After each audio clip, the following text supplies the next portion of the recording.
When you find two dying women buried in snow, identical down to the last breath, you don't ask questions. You run. Because whoever left them there might still be watching. What Coulter Hayes discovered beneath that pine tree would destroy the careful solitude he'd built over 15 years. Two lives hanging by a thread. A storm that wouldn't quit. And a choice that would turn his isolated existence into something he never asked for, but couldn't walk away from. Stay with me until the end. Hit that like button and drop a comment with your city so I can see how far this story travels. The fence post cracked clean through, just like Coulter knew it would. He stood there in knee-deep snow, wind screaming across the Montana prairie like something alive and pissed off, staring at the splintered wood. Third one this week. The storm had been hammering his property for 6 days straight, and he'd spent most of that time watching his coffee get cold while he waited for the weather to break enough to assess the damage. It hadn't broken. He'd just stopped waiting. Coulter Hayes was 52, built like a man who'd spent 30 years doing work that didn't forgive weakness, and he had the kind of face that made people in town keep their small talk small. He didn't mind. He'd moved out here to the middle of nowhere, specifically because nowhere didn't ask questions, didn't need explanations, and didn't show up uninvited. The wind hit him sideways, nearly knocked him off balance. He grabbed the broken post to steady himself, his gloves already soaked through. The temperature had dropped another 10 degrees since morning. His breath came out in clouds so thick he could barely see past them. He'd fix the fence tomorrow. Or the day after. The cattle were already in the south pasture where the windbreaks held, and nothing else out here gave a damn about property lines. Coulter turned to head back, boots crunching through the ice crust on top of the snow, when he saw it. A shape. Wrong color against all that white. He stopped, squinted through the sideways sleet. Maybe 50 yards out, near the tree line where the pines grew dense and dark. Something that didn't belong. His first thought was deer. Dead one, probably, caught out in the open when the storm hit. His second thought died before it finished forming, because deer didn't wear red. Coulter's heart kicked hard against his ribs, that old combat instinct firing up after years of dormancy. He moved toward it, not running, but not slow either, his hand automatically going to his hip where he'd carried a sidearm for 2 decades before retiring from a life he didn't talk about. Wasn't wearing it now. Didn't usually need it for fence repair. The wind tried to shove him back toward the cabin. He pushed through it, legs burning as he fought through drifts that came up past his knees in places. The shape got clearer. Not a deer. A person. Jesus Christ, he muttered, breaking into a run now, stumbling through the snow like a drunk man. She was face down, half buried, one arm stretched out ahead of her like she'd been trying to crawl. Red jacket, dark hair matted with ice. Not moving. Coulter dropped to his knees beside her, yanked off his glove, pressed 2 fingers against her neck. Pulse. Faint. Slow. But there. "Hey," he said, gripping her shoulder, trying to turn her over. "Hey, can you hear me?" She didn't respond. Her skin was the color of concrete, lips blue-gray. He got her onto her back, and that's when his brain stuttered to a halt, because 10 feet away, barely visible beneath a snow-covered pine bough, was another one. Identical. Same red jacket, same dark hair, same face. What the hell? Coulter's mind raced through possibilities. Sisters, twins, some kind of accident, but none of it mattered. What mattered was they were dying, both of them, and he was burning seconds trying to make sense of something that didn't need to make sense yet. He checked the second woman, also alive. Barely. The wind howled, and he realized with sick clarity that if he'd come out here tomorrow instead of today, he'd be finding corpses. Coulter looked back toward his cabin. 1/4 mile, maybe less, but through snow that wanted to kill him and carrying dead weight. No choice. He grabbed the first woman, the one he'd found initially, and hauled her up into his arms. She weighed almost nothing, which scared him more than it should have. He started walking, every step a fight, his boots sliding on ice underneath the powder. Halfway back he had to stop, breathing hard, his shoulders screaming. He laid her down as gently as he could in the snow, went back for the second woman. This time he didn't stop, couldn't, because if he did, he wasn't sure he'd get moving again. The cabin door had never looked so far away. His legs were shaking by the time he kicked it open, stumbled inside, and laid the second woman on the floor near the wood stove. He went back out immediately, didn't even close the door, retraced his steps to where he'd left the first one. She was right where he'd put her, but the snow was already starting to cover her again. "Not today," Coulter growled, picking her up again, carrying her back. By the time he got both of them inside and the door shut, he was soaked with sweat despite the cold, his heart hammering so hard he could hear it in his ears. The cabin was small, one main room with a kitchen area, a bedroom barely big enough for his bed, and a bathroom he'd added 5 years ago when he got tired of the outhouse. Wood stove in the corner, already burning from this morning, a couch that had seen better decades, a table with 2 chairs because he never needed more than 2. Now he had 2 unconscious women on his floor and no idea what the hell to do with them. First things first, get them warm. Coulter dragged them both closer to the stove, started pulling off their wet jackets. His hands were clumsy, shaking from exertion and adrenaline. The jackets came off. Then boots, socks. Their clothes underneath were soaked through. He hesitated for exactly 2 seconds before deciding hypothermia didn't give a damn about modesty. He got them out of their wet clothes, trying not to look and looking anyway, because he had to make sure he got everything, wrapped them both in every blanket he owned. They were so cold their skin felt like touching meat pulled straight from a freezer. One of them, he couldn't tell which, they were absolutely identical down to a small scar on their left eyebrows, made a sound. Small, weak, barely there. "I know," Coulter said, even though she probably couldn't hear him. "I know it hurts. Stay with me." He'd done cold water rescue training in the service, back when he was young and stupid enough to think he was invincible. The protocol came back in fragments. Gradual warming, watch for cardiac arrest. Don't warm them too fast or you'll kill them anyway. He grabbed 2 of his own shirts, the thermal ones he wore for layering, got them dressed in those. Then more blankets. He cranked the stove up another notch, fed it more wood. The wind outside sounded like it was trying to claw its way inside. Coulter stood there, breathing hard, looking down at 2 women who shouldn't exist. Identical. Completely identical. Not just sisters. Not even regular twins. He'd known twins in the service. You could always tell them apart if you paid attention. Different mannerisms, different voices, something. These 2 looked like someone had hit copy and paste. He knelt down, checked their pulses again. Still there, still weak. "All right," he said to the empty room. "All right." He dragged his couch closer to the stove, managed to get them both onto it. It wasn't big enough for 2 people, but he wedged them together, kept them wrapped tight. Then he sat down in his chair, the one he'd been sitting in when he drank his coffee this morning in a different lifetime, and watched them breathe. The storm hammered the cabin. Snow piled up against the windows. The wood stove ticked and creaked.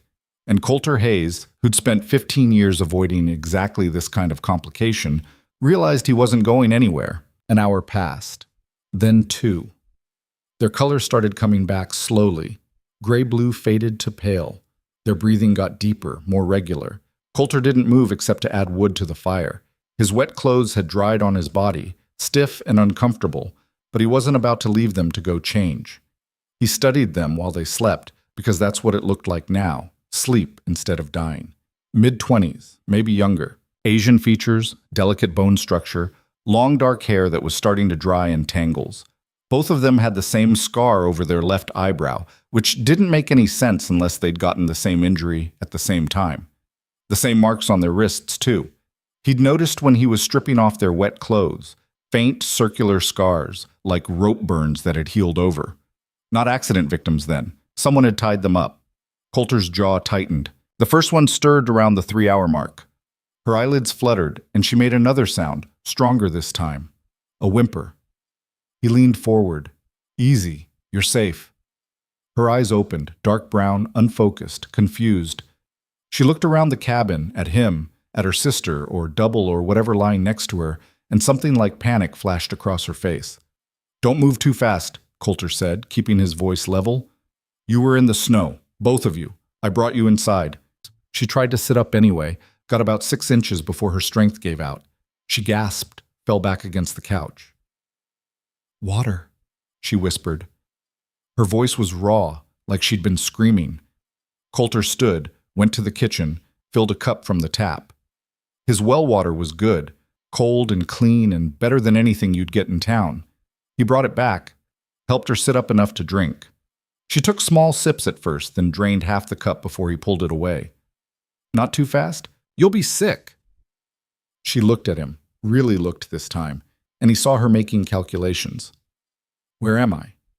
Who is this? How did I get here? Am I in danger? My sister, she said. She's right here, still out, but she's warming up. The woman turned her head, saw the other one lying next to her, and something in her expression cracked. Relief, maybe. Or grief. Hard to tell. What happened to you? Coulter asked.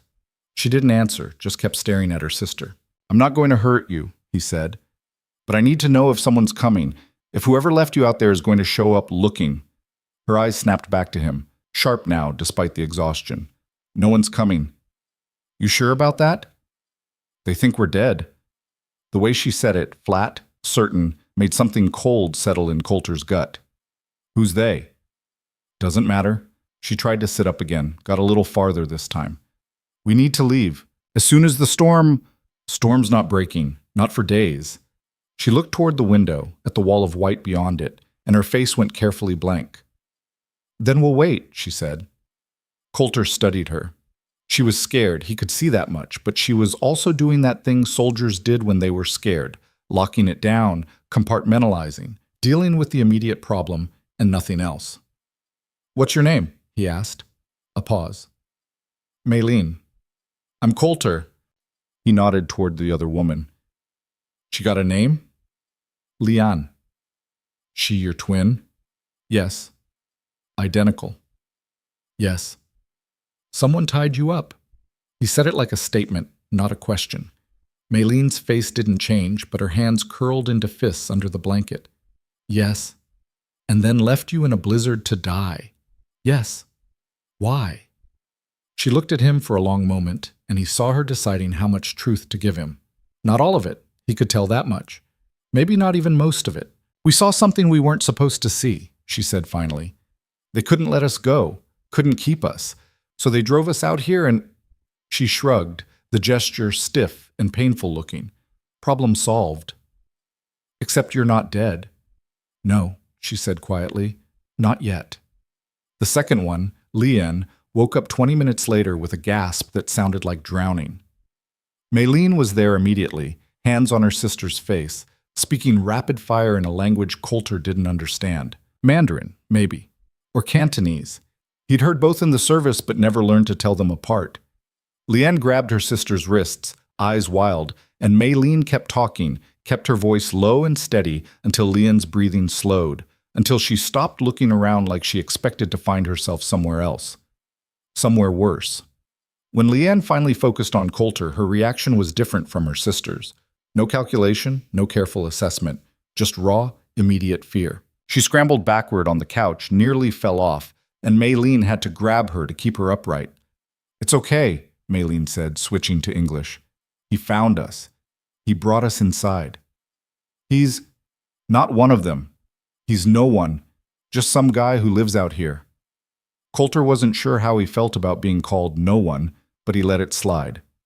I'm not going to hurt you, he said to Leanne, keeping his distance, keeping his hands visible. You're safe here. Leanne looked at her sister, then back at him, and didn't look convinced. Water? Maylene asked, and Coulter went to get another cup. While Leanne drank, he kept his distance, gave them space. They needed it. Both of them were wound tight enough to snap, and he'd seen what cornered, traumatized people could do when pushed too hard too fast. How long were you out there? He asked. The sisters looked at each other. Some silent communication passed between them. We don't know, Maylene said. They left us yesterday morning, we think, before the worst of the storm hit. We tried to find shelter, but… She shook her head.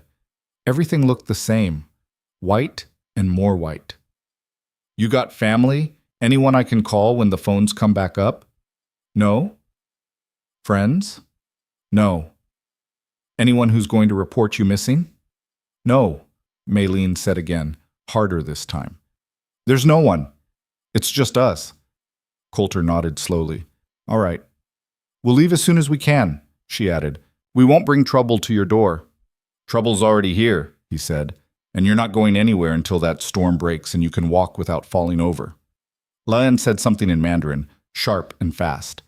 Maylene responded, and they went back and forth for a minute, voices getting heated. Finally, Maylene turned back to him. She wants to know why you're helping us. Because you were dying in my snow, Coulter said. Didn't seem right to leave you there. Most people would have. I'm not most people. Something flickered across Maylene's face. Not quite trust, but maybe the possibility of it, eventually. Thank you, she said quietly. Leanne didn't say anything, but she stopped looking at him like he was about to grab them. Small progress. The first night was long. Coulter gave them the bed, his bed, the only one, and took the chair by the stove. He dozed on and off, never quite sleeping, always aware of the two women in the other room. The storm didn't let up. If anything, it got worse. The wind screamed like something dying, and the cabin creaked and groaned under the weight of snow piling up on the roof. Around 2 a.m, he heard one of them cry out. He was on his feet immediately, moving to the bedroom doorway. Maylene was sitting up, breathing hard, one hand pressed to her chest. Leanne was still asleep beside her. Just a dream, Maylene said when she saw him. I'm fine. She wasn't fine. He could see her shaking from across the room. You need anything? No, She stopped, swallowed hard. Thank you for asking. He nodded, went back to his chair. But he didn't sleep after that. Morning came gray and bitter. The storm hadn't broken. Coulter checked his supplies. Enough food for maybe a week if he stretched it, longer if they were willing to get creative. Water wasn't a problem as long as the pipes didn't freeze. Heat wasn't a problem as long as the wood held out, and he had enough split and stacked to last through next winter if he needed it. They'd be fine. Assuming no one came looking, Maylene and Leon emerged from the bedroom around 8, moving stiff and careful, like every muscle hurt. Probably did. Hypothermia was a brutal thing to recover from. Bathroom's through there, Coulter said, pointing. Shower works if you want hot water. Might help with the soreness. They both stared at him like he had offered them a kidney. We can't, Maylene started. You can, he said. I've got spare clothes that'll fit well enough. Sweats and thermals, better than what you came in with. Their clothes were hanging by the stove, mostly dry now, but still dirty, still torn in places. Evidence of whatever hell they'd been through before the snow. Leon said something in Mandarin. Maylene responded, and they had another one of those rapid-fire conversations that Coulter couldn't follow.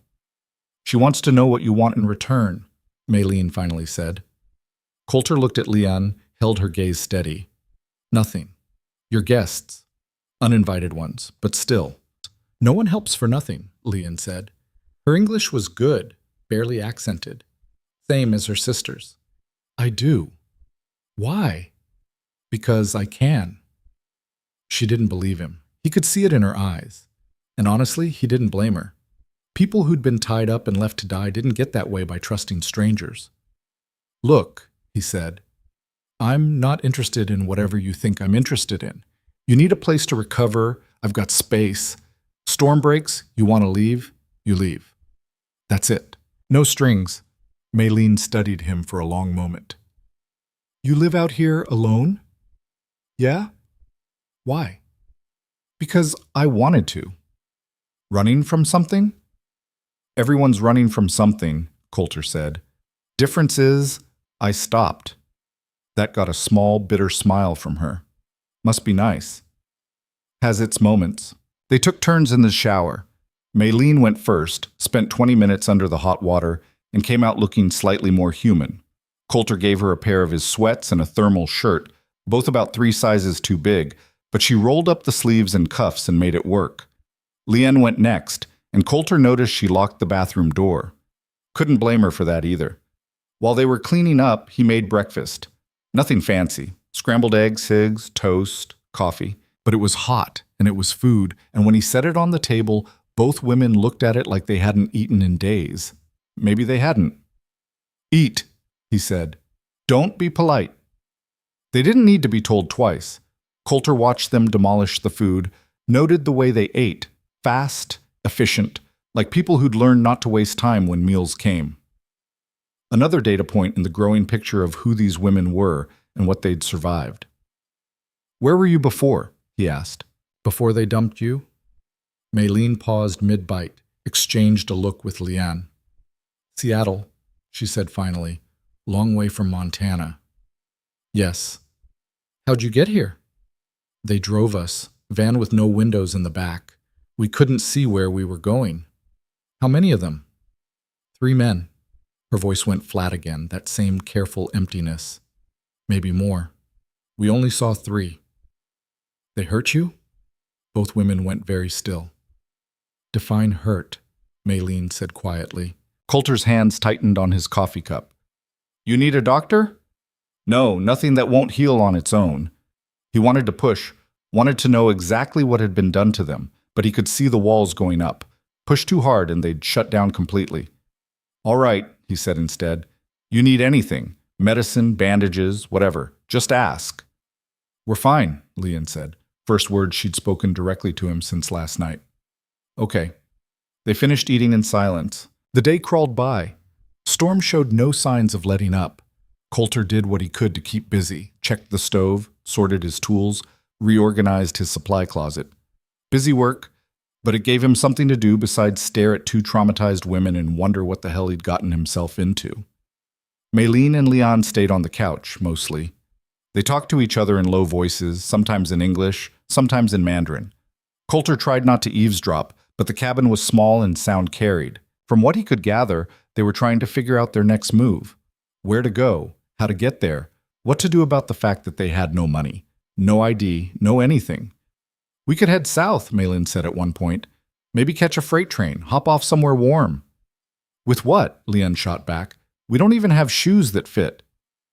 We'll figure it out. We always do. Maybe we should just... Leon stopped, glanced at Coulter, lowered her voice. He pretended not to notice. Around midday, Leanne got up and walked to the window, stared out at the endless white. It's beautiful, she said softly. In a terrible way. Almost killed you, Coulter pointed out. I know. She pressed her palm against the cold glass. But it's still beautiful. Maylene came up beside her sister, and they stood there together, identical silhouettes against the gray light. Coulter looked away, gave them privacy for whatever moment they were having. That night he made stew. Nothing special, just what he had on hand, canned beef, potatoes, carrots, onions. But it was warm and filling, and when he ladled it into bowls, both women actually smiled. Small victories. This is good, Maylene said. Thank you. You cook? Coulter asked. Not like this. We mostly survived on takeout and whatever didn't require real cooking. What'd you do? Before? Another pause. Another silent conversation with her sister. We worked in a restaurant, she said. Chinese place in Seattle. Not a nice one. The kind where they pay under the table and don't ask questions. How long? 5 years? She took another bite of stew. We came over from China when we were 17. Student visas that expired after 2 years. Didn't go home. Couldn't. Why not? Because there was nothing to go back to. Leon set down her spoon, said something sharp in Mandarin. Maylene responded, and they went back and forth, voices rising. Finally, Maylene stood up, walked to the window, stood with her back to the room. Leon looked at Coulter. She doesn't like talking about it. I gathered. Our parents sold us, Leon said flatly, to a man who promised them a better life for us in America. He lied. They believed him anyway. Or maybe they knew and just didn't care. Coulter's jaw tightened. How old were you? 16 when he bought us. 17 when we actually left. She picked up her spoon again, stirred her stew without eating. We got lucky. He was taking us to Los Angeles, but we managed to get away in Seattle. Found the restaurant, convinced the owner to hire us cash only, kept our heads down. For 5 years. Yes. What changed? Leanne glanced at her sister, still standing at the window. We saw something we shouldn't have. The restaurant owner, he was running more than just food through that kitchen. Drugs, we think. Maybe other things. We didn't ask questions because questions got you hurt. But you saw something. Yes, and someone saw us seeing it. She finally took a bite of stew, chewed slowly. They came for us 3 days ago, grabbed us off the street, threw us in the van. We thought they were going to kill us in Seattle, but then they started driving, and we realized they were taking us somewhere no one would find the bodies. Except you're not dead. No, Leon said quietly. We're not. Maylene turned from the window. Can we stop talking about this now? Yeah, Coulter said. We can. They finished the meal in silence, but it felt different now. Less like strangers forced together by circumstance, more like something else. He wasn't sure what yet. After dinner, Maylene helped him clean up. She didn't ask, just started collecting bowls and carrying them to the sink. You don't have to do that, Coulter said. I know. I want to. They washed dishes side by side, and it felt weirdly normal, domestic, like they'd done this 100 times before instead of meeting yesterday. You've been kind to us, Maylene said eventually. We're not used to that. People shouldn't get used to cruelty. She smiled, sad and small. No, but they do anyway. The second night was quieter. Coulter took his chair by the stove again, insisted they take the bed. This time they didn't argue as much. He dozed off sometime after midnight, woke to the sound of footsteps. Maylene, moving quietly across the main room, headed for the bathroom. She saw him watching, froze. Just me, he said. You're all right. She nodded, kept moving.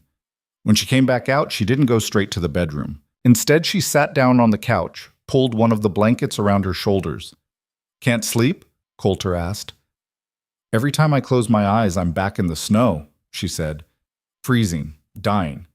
So no, not really. That'll fade. Eventually. You sound like you know from experience. I do. She looked at him, curious now. What happened to you? Different kind of cold, he said. Different kind of dying. But the nightmares are pretty much the same. Military? Yeah. What branch? Marines. Long time ago. How long have you been out here? 15 years, give or take. Alone the whole time? Mostly. That's... She paused, searching for the word. Lonely. Sometimes, he admitted. But it's also peaceful. No one expecting anything from me. No one I can let down. You think you let people down? I know I did. Maylene pulled the blanket tighter. My sister and I, we made a lot of mistakes. Trusted the wrong people. Believed things we shouldn't have believed. And now we're here, nowhere, with nothing. You're alive, Coulter said. That's not nothing. Isn't it? No, it's everything. She looked at him for a long moment, and something shifted in her expression. Not quite trust still, but closer. Why are you really helping us? She asked. I told you. No, the real reason. Coulter considered lying, then decided she'd earned the truth. Because a long time ago someone helped me when they didn't have to, he said. Pulled me out of a hole I'd dug myself into. I never got a chance to pay them back. So maybe this is that, paying it forward. Did it work? For you? Did what work? Being saved. He thought about it. I'm here. I'm alive. That's something. But are you better? Most days. Maylene nodded slowly. That's honest, at least. Only thing worth being. She stood, the blanket falling away. Thank you, Coulter. For everything. We'll be gone as soon as we can. I promise. No rush, he said. But she was already walking back to the bedroom, and he wasn't sure she heard him. Day 3 of the storm. Coulter woke to silence. Not the absence of sound, but the wrong kind of quiet. No wind, no howling. He sat up, looked toward the window. Gray light, but steady. The storm was breaking. Maylene and Leon were already awake, sitting at the table, talking in low voices. They stopped when they saw him. It's ending, Maylene said. The storm. Looks like. We should go, today, if we can. Coulter stood, walked to the window, looked out. The snow had stopped falling, but what had already fallen came up to the bottom of the window frame. 3, maybe 4 feet of accumulation. The drifts would be deeper. You're not walking out of here, he said. Not today. Maybe not tomorrow either. That snow's too deep, and you're not strong enough yet. We can't stay here forever. I'm not asking you to. I'm asking you to wait until you've got a chance of making it more than a mile before you freeze to death again. Leon said something in Mandarin. Maylene snapped back. They argued for a minute before Maylene threw up her hands. Fine, she said to Coulter. Fine. We'll wait. But only until the roads are passable. Fair enough. He made coffee, and they sat around the table like this was normal. Like 3 strangers trapped in a cabin together was just another Thursday. What will you do? Coulter asked. After you leave. We don't know yet, Maylin admitted. Head south, maybe. California, Arizona, somewhere warm where we can start over. With what money? We'll figure it out. You keep saying that. Because we always do. She met his eyes, defiant. We've survived this long. We'll survive longer. Coulter didn't doubt it. There was something steel-hard in both of them, something that didn't break no matter how hard you pushed. You're welcome to stay, he said, until you've got a real plan. We can't pay you. Didn't ask you to. Then what? Company, he said simply. Been a while since I had any. Might be nice. For a bit. Maylene looked at her sister. Leon shrugged, which apparently meant something in their silent language. Okay, Maylene said. A few more days, but then we go. All right. Except Coulter had a feeling it wasn't going to be that simple. Nothing ever was. The few days turned into a week, not because the snow didn't melt, it did slowly in patches where the sun hit longest, but because neither Maylene nor Leon seemed in any hurry to test their luck against the Montana wilderness a second time. And Coulter, for reasons he didn't examine too closely, didn't push them toward the door. The cabin settled into a rhythm that felt both strange and inevitable. Morning started with coffee, which Maylene had somehow improved despite using the same grounds and the same pot Coulter had been using for years. She wouldn't tell him what she did differently, just smiled and said trade secret every time he asked. Leanne took over breakfast duties on day 4, made scrambled eggs that were somehow fluffier than anything Coulter had ever managed. When he mentioned it, she shrugged and said, "You were doing it wrong.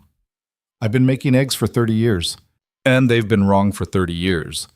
Maylene laughed at that, the first real laugh he'd heard from her, and something in the cabin's atmosphere shifted. Less like a temporary shelter, more like a space people actually lived in. The work came naturally. Coulter had spent 15 years maintaining this place alone, and there was always something that needed fixing, cleaning, or organizing. The women didn't ask what needed doing, they just started doing it. Maylin tackled the kitchen, scrubbed years of bachelor grime off surfaces Coulter had stopped seeing. Leon found his pathetic excuse for a first aid kit, took one look at the expired bandages and ancient aspirin, and spent an entire afternoon reorganizing it into something that might actually be useful. You live alone in the middle of nowhere and this is your medical supplies? She said, holding up a Band-Aid that had probably been in the kit since 2015. Never needed much? What if you cut yourself, got sick, broke something? I'd deal with it. That's not a plan, that's stupidity. Coulter almost argued, then realized she was right. Fair point. By the end of the week, the cabin looked better than it had in years, cleaner, more organized, less like a place someone was hiding and more like a place someone lived. And Coulter was starting to realize he didn't hate it.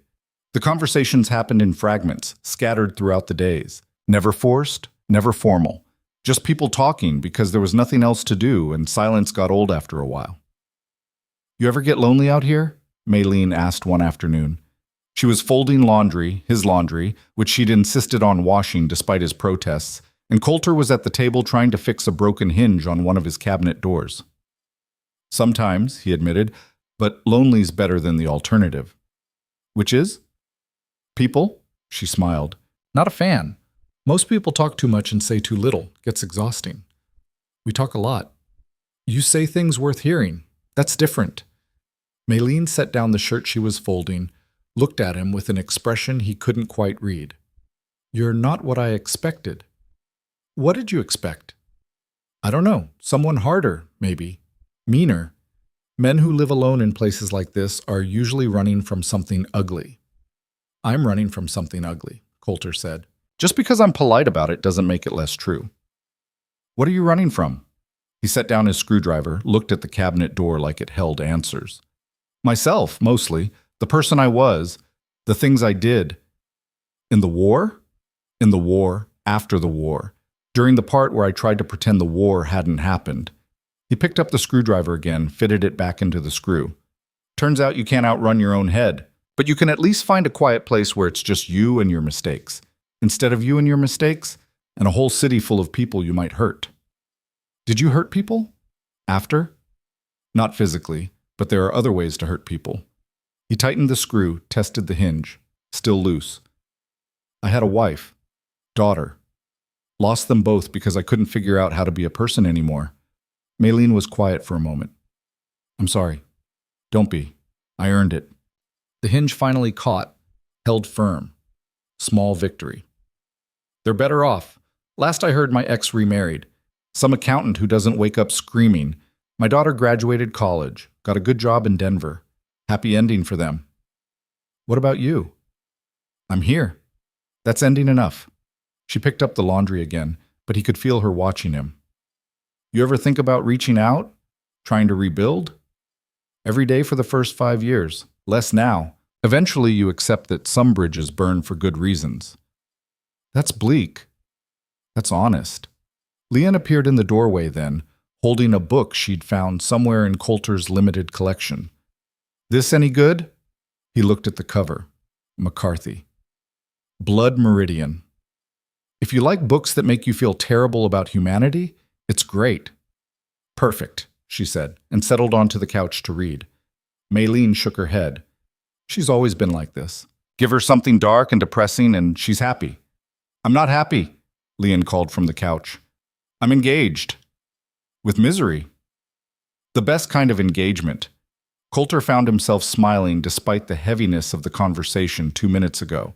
They did that, pulled him out of dark places without even trying. That night, Leanne made dinner, some kind of stir-fry using the limited vegetables from Coulter's pantry and canned chicken that probably should have been thrown out a year ago. Somehow, she made it work. Where'd you learn to cook? He asked. The restaurant. 5 years of watching the chef, you pick things up. She added something to the pan that sizzled and smelled amazing. He was an asshole, but he knew food. You miss it? Cooking professionally? No, I miss having a kitchen that wasn't falling apart. I miss having ingredients that didn't come from a can. She stirred the pan, tasted, added more of something. But I don't miss the restaurant. Don't miss Seattle. Even before the bad thing happened? Even before that. It was never home. Just a place we were trying to survive. Maylene was setting the table, and she paused at that. We were good at surviving, though. We were, Leanne agreed. We still are. They ate together, the three of them crowded around a table meant for two, and it felt right in a way Coulter couldn't explain. Like pieces fitting together that shouldn't fit, but did anyway. After dinner, they played cards. Coulter had a deck he had used for solitaire, and Maylene suggested poker. They didn't have chips or money, so they used dried beans from the pantry as currency. I'm terrible at poker, Leanne warned. She wasn't. She cleaned them both out in 45 minutes. Thought you said you were terrible, Coulter said, staring at his empty pile of beans. I lied. She gathered her winnings with a satisfied smile. Never trust someone at a poker table. That's cheating. That's strategy. Maylene threw a bean at her sister. Leanne threw it back. Within seconds they were laughing, tossing beans at each other like children, and Coulter just sat there watching, something warm and unfamiliar settling in his chest. The second week brought warmer weather and harder conversations. The snow was melting faster now, revealing the brown grass underneath, the fence posts he still needed to repair, the reality that soon there would be no excuse for Maylene and Leon to stay. Neither of them mentioned leaving, neither did Coulter, but it hung there, unspoken, growing heavier each day. On day 9, Coulter went out to check the fence line, and Maylene came with him. She didn't ask, just grabbed one of his spare coats and followed him out the door.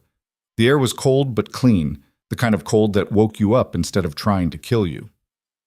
They walked in silence for a while, boots crunching through the crusty snow. It's beautiful out here, Maylene said eventually. Harsh, but beautiful. Yeah. You ever think about leaving, going back to civilization?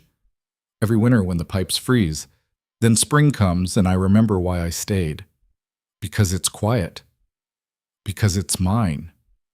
He stopped, looked out over the prairie, all that empty space. No one telling me who to be or what to do.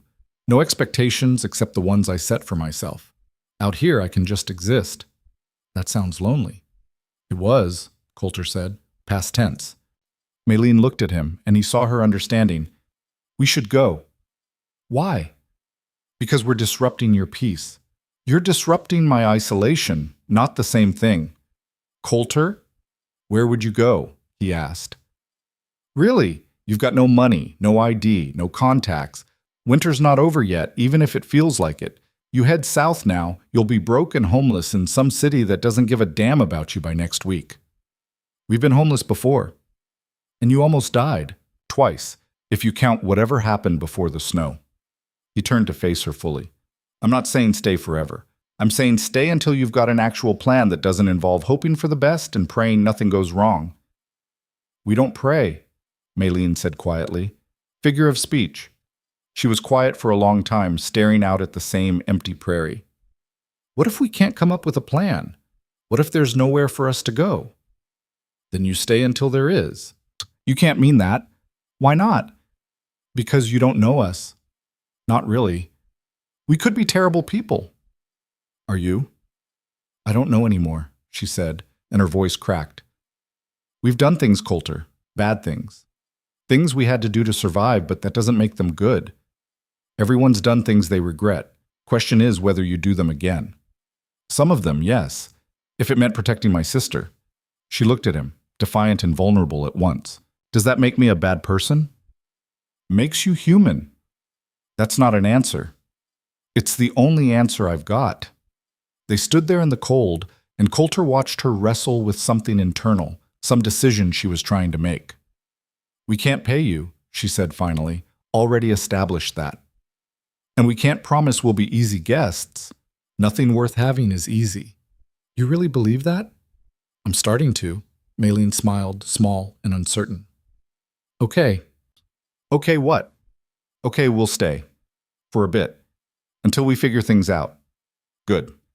They walked back to the cabin together, and Coulter felt something he hadn't felt in 15 years. Something like hope. That night, Leon confronted him. She waited until Maylene was in the shower, then sat down across from him at the table with the kind of expression that meant serious conversation incoming. We need to talk, she said. All right. Why are you really doing this? Your sister asked me the same thing. And you gave her an answer that sounded good but didn't mean anything. Leon leaned forward. I want the real reason, not the noble one. Not the one that makes you sound like a good person, the actual reason. Coulter set down the book he'd been pretending to read. You think I have ulterior motives. Everyone has ulterior motives. Fair. He considered lying, then remembered what he'd told Maylene about honesty. I'm lonely. Have been for a long time. And you two showed up and made this place feel less like a tomb and more like a home. That's selfish, I know, but it's true. That's it? You just want company? That's it. Leon studied him like she was trying to see through his skull into his brain. You're not going to try anything. Like what? You know what. No, Coulter said flatly. I'm not interested in that, and even if I was, I'm not stupid enough to think you'd be interested back. You're guests. You stay guests. Nothing more complicated than that. What if we wanted it to be more complicated? He blinked. What? I'm asking hypothetically, Leon said, but her face had gone slightly pink. If we wanted to stay long-term, permanently, would that be something you'd consider? Coulter's brain stuttered trying to process that. You've been here 9 days. And in 9 days you've been kinder to us than anyone's been in 5 years. You haven't asked for anything, haven't expected anything, just let us exist. She looked down at her hands. That's rare. Maybe rare enough to build something on. Build what? I don't know yet, but my sister and I, we've been talking and we think maybe running isn't the answer anymore. Maybe we've run enough.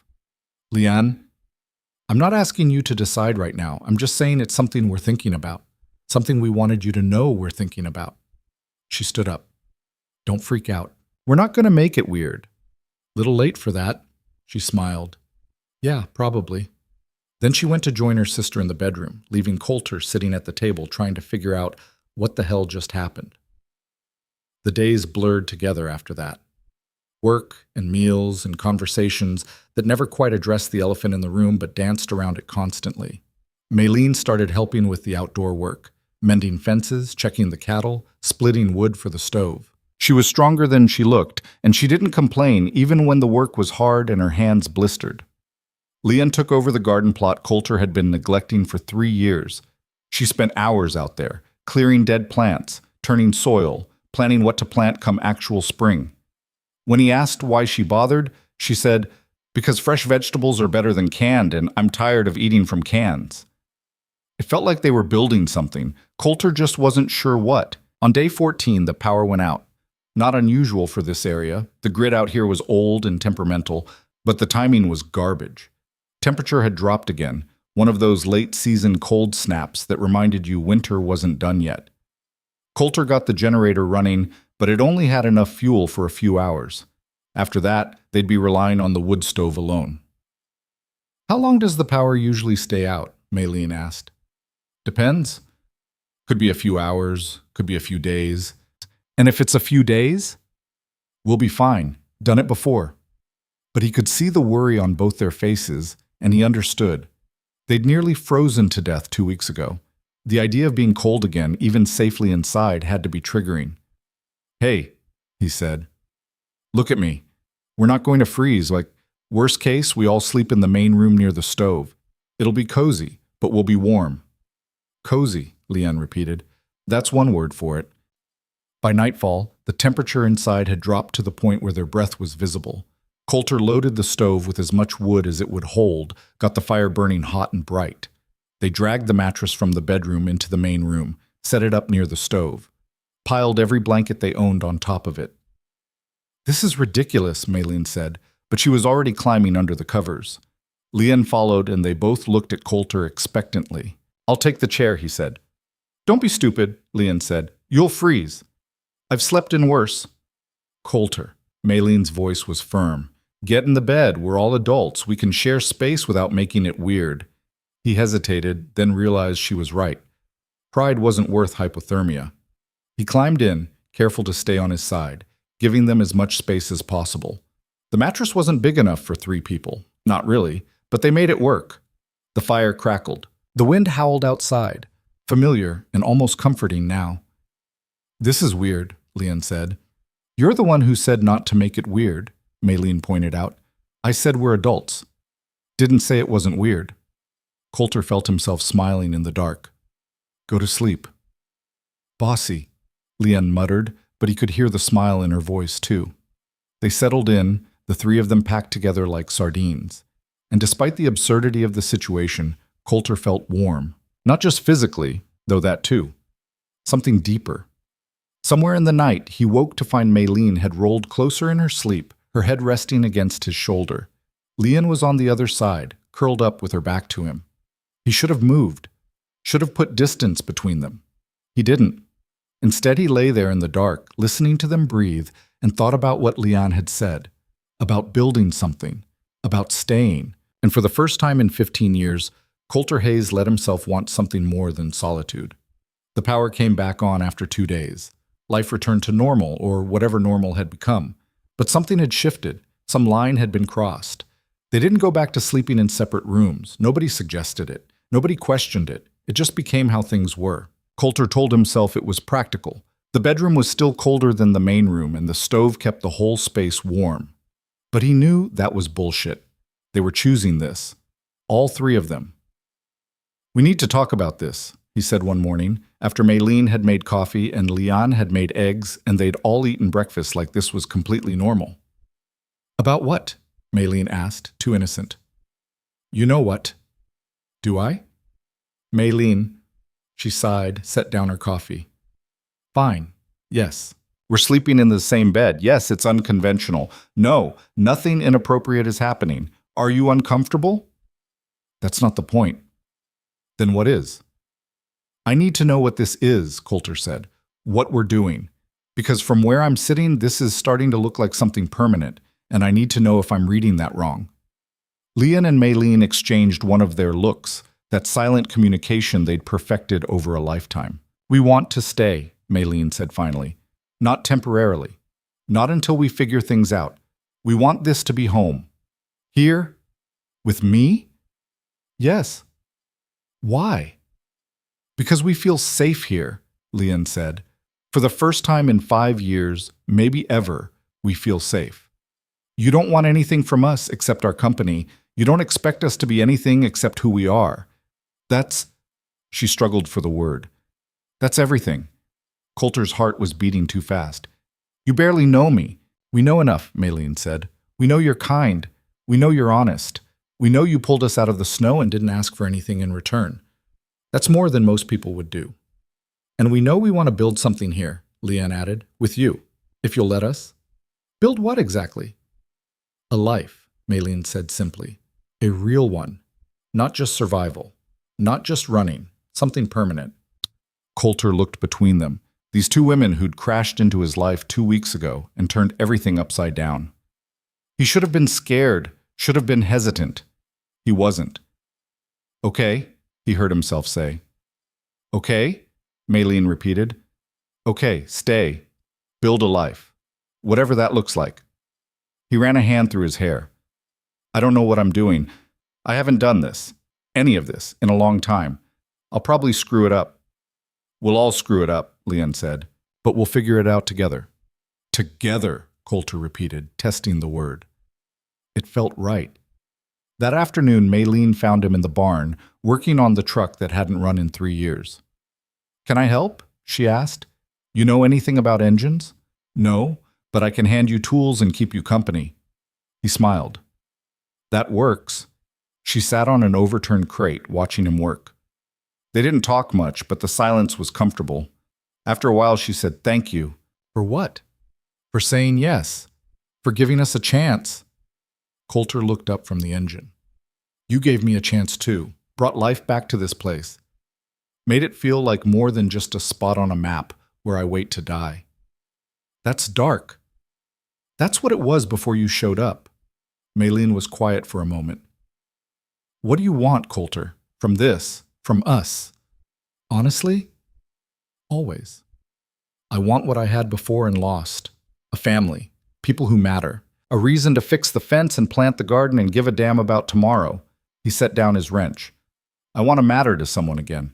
You matter to us. Yeah, he said, and felt the truth of it settle in his bones.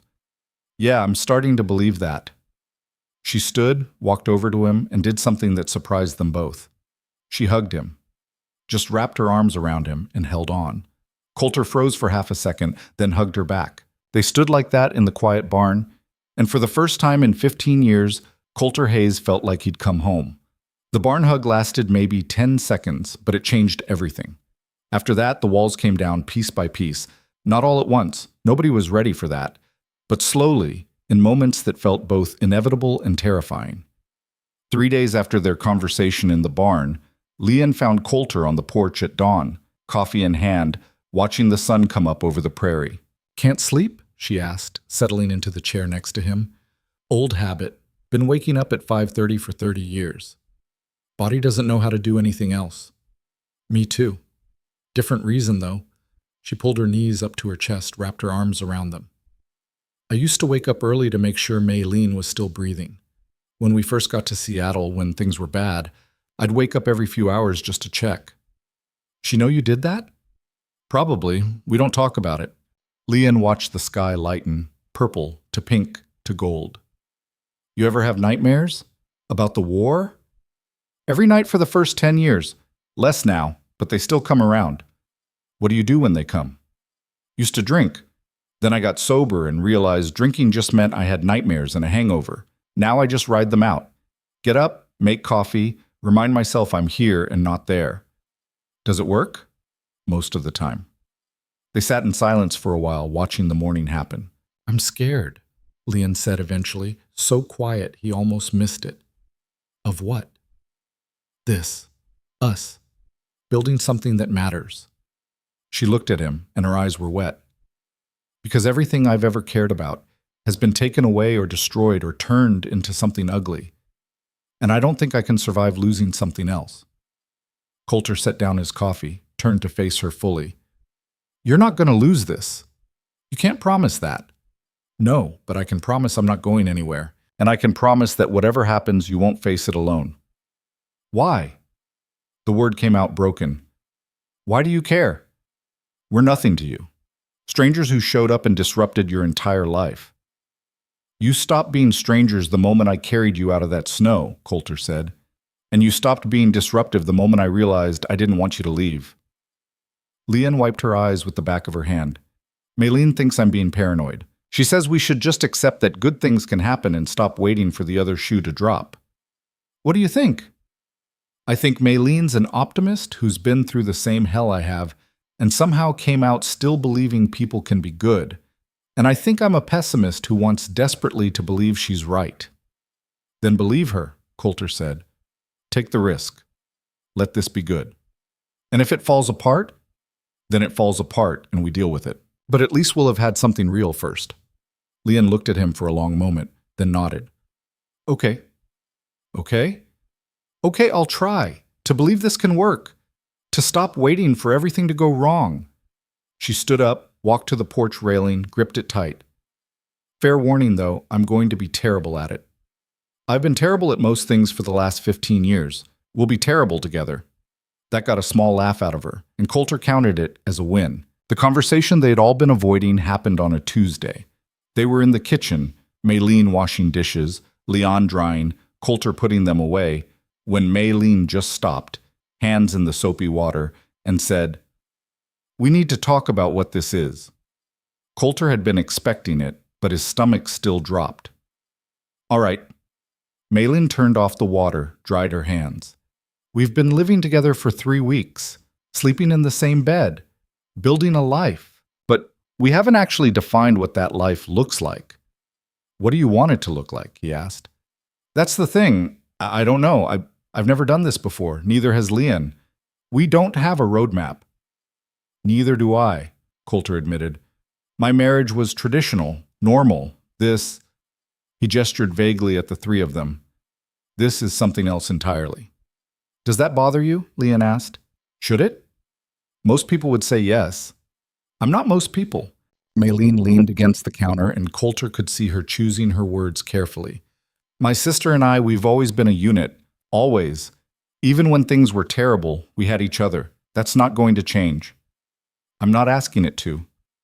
I know, but I need you to understand. If you're with one of us, you're with both of us. We don't do separation. We don't do jealousy or competition or choosing. It's both or neither. Coulter's brain took a second to catch up with what she was actually saying. Are you suggesting? I'm suggesting we stop dancing around this and be honest, Maylene said. We're attracted to you, both of us. And unless I'm completely misreading things, you feel something for us too. I do, he said, because lying seemed pointless now. But I don't know what to do with that. Neither do we, Leanne said. But we know what we don't want. We don't want to leave. We don't want to go back to running. And we don't want to pretend this is just roommates sharing space. So what do you want? The sisters looked at each other, and Coulter watched that silent conversation happen again. When they turned back to him, Maylene spoke. We want you. A life with you. Here, on this land, building something that's ours. She paused. All of ours. Together. You're talking about a relationship, all three of us. Yes. That's... Coulter stopped, tried to find the right words. That's not something I've ever considered. Is it something you'd consider now? Leanne asked. He should have said no. Should have explained that relationships were hard enough with 2 people, let alone 3. Should have pointed out all the ways this could go wrong. Instead, he heard himself say, maybe. Maybe's a start, Maylene said softly. They didn't push after that. Just went back to the dishes like they hadn't just proposed something that would make most people's heads explode. But the idea was out there now, hanging in the air like smoke. That night, Coulter lay awake between them, staring at the ceiling, trying to process. He'd been alone for 15 years, by choice, because being alone was safer than risking the kind of damage he was capable of inflicting on people he cared about. But Maylene and Leanne weren't asking for safe. They were asking for real, and somehow, impossibly, he wanted to give them that. You're thinking too loud, Maylene murmured in the dark. Sorry. Don't be. Just talk to us instead of spiraling in your own head. Coulter took a breath. I'm trying to figure out if I'm capable of this, of being what you need. What do you think we need? Leanne asked from his other side. Someone whole. Someone who's got his shit together. Someone who won't break under pressure. That's not what we need, Maylene said. We need someone honest. Someone kind. Someone who sees us as people instead of property or problems. You need someone better than me. We need you, Leon said firmly. The actual you. Not some perfect version that doesn't exist. The guy who wakes up with nightmares and drinks too much coffee and can't cook eggs to save his life. That's who we want. Why? Because you pulled us out of the snow, Maylene said. And you didn't ask for anything in return. And every day since, you've treated us like we matter. Like we're worth keeping alive, worth keeping around. You are worth it. Then believe us when we say you are too. Coulter felt something crack in his chest, something he'd kept locked down for years. I don't know how to do this. How to be in a relationship again. How to be enough for two people when I could barely be enough for one. You're already enough, Leon said. You just don't see it yet. And you don't have to figure it all out tonight, Maylene added. We're not going anywhere. Take your time. Think about it. Just don't think yourself out of something good because you're scared. I'm terrified, he admitted. So are we, Leon said. But we're doing it anyway. They fell asleep like that, the three of them tangled together, and for the first time in years, Coulter didn't have nightmares. The next morning brought clarity. Coulter woke up to find both women already awake, watching him with identical expressions of concern. You were talking in your sleep, Maylene said. What'd I say? You kept saying, stay, over and over. She reached out, touched his face. We're staying, Coulter. You don't have to ask. And something in him just broke. Or maybe it was the opposite of breaking. Maybe it was finally allowing himself to feel something other than grief and guilt and the weight of 15 years alone. He pulled them both close, and they let him, and he said the words he'd been holding back. I chose you the moment I carried you out of that snow. Maylene's breath caught. Coulter? No, let me finish. I didn't know it then, didn't want to admit it, but from that first moment you were mine to protect, mine to keep safe. And somewhere along the way that turned into something more, something I didn't think I was allowed to want anymore. You're allowed, Leon said. You're allowed to want things, to have things, to be happy. I don't know if I remember how. Then we'll figure it out together, Maylene said. All three of us. However it works. Whatever it looks like. Coulter kissed her. Just leaned in and kissed her, and she kissed him back. And when they broke apart, Leon was watching with something soft and vulnerable in her eyes. Come here, he said, and kissed her too. It wasn't perfect. Nothing about it was smooth or practiced or easy, but it was real, and it was theirs, and that was enough. The days after that were different, not dramatically. They still did the same work, ate the same meals, fell into the same rhythms. But there was an ease now, a certainty that hadn't been there before. They were building something, deliberately, together. Coulter taught them about the land, about reading weather patterns and understanding the cattle and fixing things that broke. Maylene and Leon taught him about patience, about letting people in, about accepting help instead of shouldering everything alone. One afternoon, Maylene found him in the barn again, this time actually making progress on the truck. It's running, she said, surprised. Mostly. Still needs a new battery and probably new tires, but the engine's solid. When'd you learn to fix cars? Military. They teach you to fix anything that might keep you alive. He wiped his hands on a rag. Thought maybe once this is running we could drive into town, get supplies, let you two see something other than snow and prairie. Are you sure that's safe? Safe how? The men who left us. What if they're still looking? Coulter set down his tools, looked at her seriously. Are they actually looking? Maylene bit her lip. I don't think so. They think we're dead. And even if they suspected we weren't, they wouldn't come here. Too remote. Too risky. But you're still scared. Of course I'm scared. Fear doesn't just go away because the threat's probably gone. No, he agreed. It doesn't. But hiding forever isn't living either. I know, She trailed off, struggling. I need time. We both do. To feel safe enough to exist in the world again. Take all the time you need. Town's not going anywhere. She smiled, grateful. Thank you. For what? For understanding. For not pushing. For letting us heal at our own pace. Huh? That's what you do for people you care about. Is that what we are? People you care about? You're people I love, Coulter said and watched her eyes go wide. Might as well say it out loud. Make it real. Maylene crossed the barn, wrapped her arms around him, and held on tight. I love you too. We both do. Yeah? Yeah. They stood like that until Leon called them in for dinner, and Coulter realized he was smiling. That night, things shifted again. They were all in bed, their bed now, not just a sleeping arrangement, when Maylene turned to him and said, I need to tell you something, both of you. Coulter propped himself up on one elbow. Leon did the same on the other side. What's wrong? Leon asked. Nothing's wrong. I'm just... Maylene took a breath. I'm late. Silence. Then Leon said, How late? Almost 2 weeks. Could be stress, Coulter said, but his heart was already racing. You've been through trauma. That messes with everything. I know, but I'm never late. Never.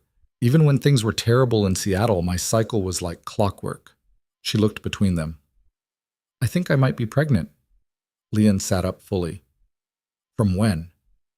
I don't know. Maybe that night during the power outage, or any of the nights after? Maylene's voice was shaking now. I wasn't thinking about protection. I wasn't thinking about anything except finally feeling safe and wanted and... Hey, Coulter said, sitting up too, taking her hands. Breathe. It's okay. It's not okay. We're not ready for this. We're barely figuring out how to be together. We can't add a baby to... Maylene. Leanne grabbed her sister's face, made her look at her. Stop spiraling. First, we don't know for sure. Second, if you are, we'll deal with it. All of us. But no buts. We're a family now. Whatever comes, we face it together. Maylene looked at Coulter. You're okay with this? If I am? Was he? A baby. A child. Something he'd wanted with his ex-wife and never got. Something he'd given up on years ago. I'm terrified, he said honestly. But yeah, I'm okay with it. More than okay. We need to know for sure, Leanne said. Can we get a test? Not without going to town, Coulter said, which means waiting until the truck's ready or until the roads are clear enough for the old pickup. I can wait a few more days, Maylene said. Just don't treat me differently, not until we know. Deal, Leanne said. They settled back down, but Coulter could tell none of them were sleeping. Too much to think about. Too much to process. A baby. Maybe. His baby. Their baby. He pressed his hand against Maylene's stomach, flat and unchanged, and tried to imagine. I'd be a good dad, he said quietly. This time. I'd do it right. You'll be a great dad, Maylene said. You already are. To us. That's different. Not really. You take care of us. You protect us. You make us feel like we matter. That's what being a parent is. Leanne reached across Maylene, found Coulter's hand, squeezed it. We're in this together, whatever happens, okay? Okay, he said, and meant it. 4 days later, the truck was running well enough to make the trip to town. Coulter drove, Maylene in the passenger seat, Leon in the back. They were all nervous for different reasons. Maylene because of what they might find out. Leon because she hadn't been around people since Seattle. Coulter because he was about to introduce 2 women who were supposedly living with him and everyone in town was going to have opinions. We could say you're my cousins, he suggested as they got closer to town. Do we look like your cousins? Maylene asked. Point taken. We'll say we're friends, Leon said. Staying with you for a while. People don't need to know more than that. Small towns don't work like that. They'll make up whatever we don't tell them. Let them, Maylene said. What do we care what strangers think? Coulter realized she was right. He'd spent 15 years not caring what anyone thought. Why start now? The town was exactly as he remembered, small, quiet, everyone knowing everyone else's business. They parked in front of the general store, and Coulter could already see curtains twitching in windows. Ready? He asked. No, both women said in unison. Me neither. Let's go anyway. Inside the store, Martha Coleman was behind the counter, same as always. She'd run this place for 40 years, knew every person in a 50-mile radius, and had opinions about all of them. Her eyes went wide when she saw Coulter walk in with 2 women. Coulter Hayes, she said. As I live and breathe. Thought you died out there. Still kicking, Martha. I can see that. She looked at Maylin and Leanne with undisguised curiosity. And who are these lovely ladies? Maylin and Leanne, Coulter said. They're staying with me for a bit. Staying with you? Yes, ma'am. Martha's eyebrows climbed toward her hairline, but she didn't push. Well, welcome to town, girls. You need anything? You just ask. Pregnancy test, Maylin said before Coulter could stop her. Martha's eyebrows disappeared completely into her hair. I see. Well then, aisle 3, next to the cold medicine. Maylin walked off to find it, and Leanne followed, leaving Coulter alone with Martha and her judgmental expression. Don't start, he said. I didn't say anything. You're thinking it loud enough. Martha leaned across the counter. Coulter Hayes, you've lived like a hermit for 15 years. Now you show up with 2 beautiful women and one of them's buying a pregnancy test. You can't expect me not to have questions. Ask them. I'm not answering. Fair enough. She rang up the rest of their supplies, food, medicine, basic necessities. Just tell me one thing. Are you happy? Coulter thought about it. Yeah, I think I am. Then that's all that matters. She bagged everything up. But Lord help you when the town gossips get hold of this. Let them talk. And he meant it. They took the test in the bathroom at the general store because none of them wanted to wait the 30 minutes back to the cabin. Coulter stood outside the door, trying not to pace, while Maylin and Leanne were inside dealing with whatever the instructions said to do. After what felt like forever, the door opened. Leanne came out first, her face unreadable. Then Maylin, holding a small plastic stick. Well? Coulter asked. Maylin looked at the stick, then at him, and started crying. His stomach dropped. Is that a no? It's a yes, she said through tears. It's a yes. I'm pregnant. Coulter's brain went blank. Then it came back online all at once, and he grabbed her, pulled her close, and held on like she might disappear. We're having a baby, he said, and it didn't feel real. We're having a baby, Maylin repeated. Leanne joined the hug, and they stood there in the hallway outside the bathroom, in a small-town general store, holding each other and crying and laughing all at once. Martha poked her head around the corner. Everything all right? Everything's perfect, Coulter said. And for the first time in 15 years, he believed it. The drive back to the cabin was quiet, but it was the good kind of quiet. The kind where everyone's processing something too big for words. Halfway home, Maylin said, I'm scared. Me too, Coulter admitted. What if I'm a terrible mother? You won't be. You don't know that. Yes, I do. You've been taking care of your sister your whole life. You know how to put someone else first, how to protect, how to love. That's all parenting is. It's more than that. Yeah, but that's the foundation. Everything else you can learn. Leanne leaned forward from the back seat. We're all going to be terrible at this, but we'll be terrible together. That's becoming our motto, Maylin said, but she was smiling. When they got home, Coulter carried all the supplies inside while Maylin and Leanne sat on the porch, looking out at the prairie. He joined them after everything was put away, sat between them like always. This is real, isn't it? Maylin said. We're really doing this. We're really doing this, Coulter confirmed. No going back now. Never wanted to go back anyway. She leaned against him, and Leanne did the same on the other side, and they watched the sun set over land that was theirs now. All of theirs. I never thought I'd have this, Maylin said quietly. A home, a family, a future that wasn't just survival. Neither did I, Coulter said. But here we are. Here we are, Leanne echoed.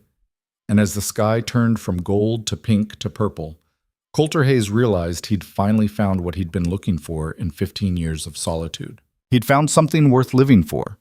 The pregnancy changed everything and nothing at the same time. Maylin still woke up early to make coffee, still worked alongside Coulter on the fence repairs, still argued with Leanne about whose turn it was to do dishes. But now there was an awareness beneath it all, a knowledge that in 7 months everything would shift again. The morning sickness started 2 weeks after the test. Coulter woke to the sound of Maylin retching in the bathroom, stumbled out of bed to find Leanne already there, holding her sister's hair back. I'm fine, Maylene gasped between heaves. This is normal. Doesn't sound normal, Coulter said from the doorway. Welcome to pregnancy. She dry heaved again, then sat back against the wall, looking miserable. This is supposed to last 12 weeks. 12 weeks of this. Sometimes longer, sometimes the whole pregnancy. She wiped her mouth with a washcloth Lian handed her. I read the pamphlet they gave us at the store. That pamphlet's trying to kill you, Lian said. The pamphlet's trying to prepare me. There's a difference. Coulter crouched down beside them. What can I do? Nothing, just maybe don't cook bacon for a while. The smell makes it worse. Done. Anything else? Ginger tea helps. And crackers. Bland everything. She managed a weak smile. Sorry I'm being high maintenance. You're growing a human. You get to be high maintenance. That became the new normal. Mornings were rough. Afternoons were better. Evenings were a toss-up. Coulter learned to cook things that didn't have strong smells. Lian learned to brew ginger tea 5 different ways. And Maylene learned to accept help instead of trying to power through everything alone. I hate this, she said one morning after a particularly bad session. I hate being weak. You're not weak, Lian said firmly. You're pregnant. There's a difference. Feels the same. It's not. Coulter handed her a glass of water. Weak is giving up. You're doing the opposite. You're building something. Building something that's currently making me vomit every morning. Yeah, well, parenting's full of glamorous moments like that. She laughed, despite herself, then immediately regretted it as another wave of nausea hit. But slowly, gradually, she adapted. They all did. By week 8, they'd established routines that worked. Coulter took over most of the physical labor, fence repairs, cattle checks, wood splitting. Lian managed the house and the garden and kept Maylene fed and hydrated. Maylene did what she could when she felt good and rested when she didn't. It wasn't perfect. Nothing about it was smooth. One afternoon, Coulter came back from checking the south pasture to find Maylene crying in the kitchen. What's wrong? He asked, immediately on alert. Is it the baby? Do we need to go to town? No, it's not. She gestured helplessly at the counter. I burned the rice. Just rice. How do you burn rice? Pretty easily, actually. I do it all the time. But I've been cooking rice since I was 7 years old. I could make it in my sleep, and now I can't even manage the basics without screwing it up. Coulter realized this wasn't really about rice. Hey, come here. She let him pull her into a hug, and she sobbed against his chest. Everything's changing. My body, my emotions, my ability to do normal things. I don't recognize myself anymore. You're still you, just a different version. A worse version.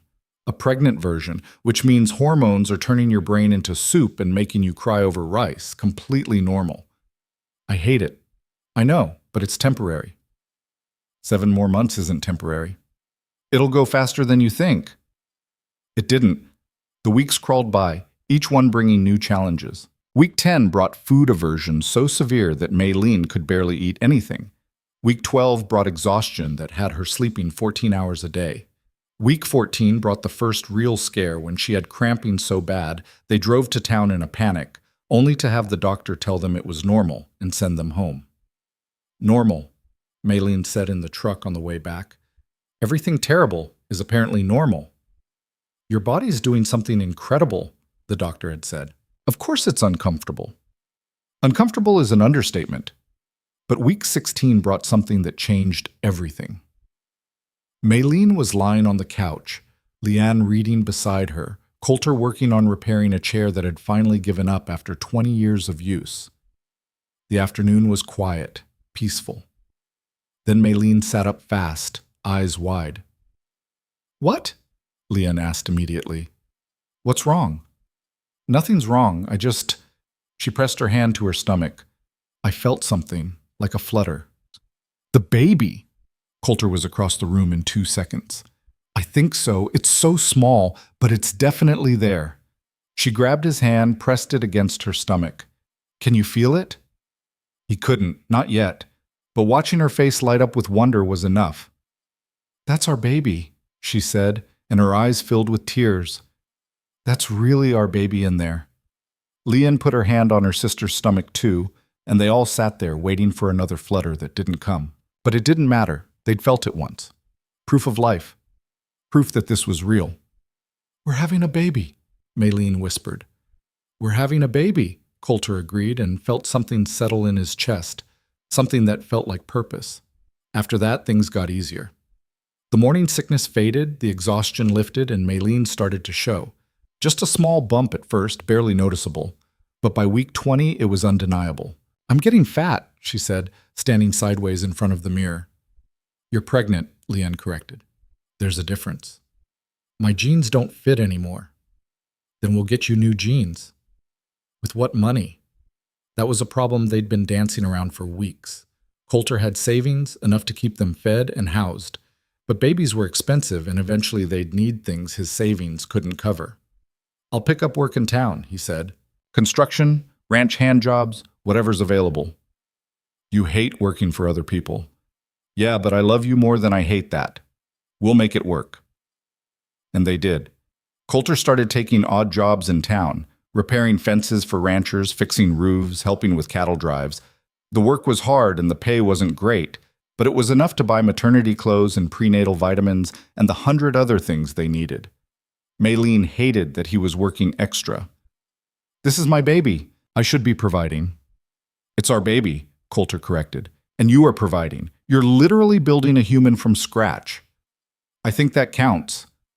But I want to contribute. I want to help." "You are helping.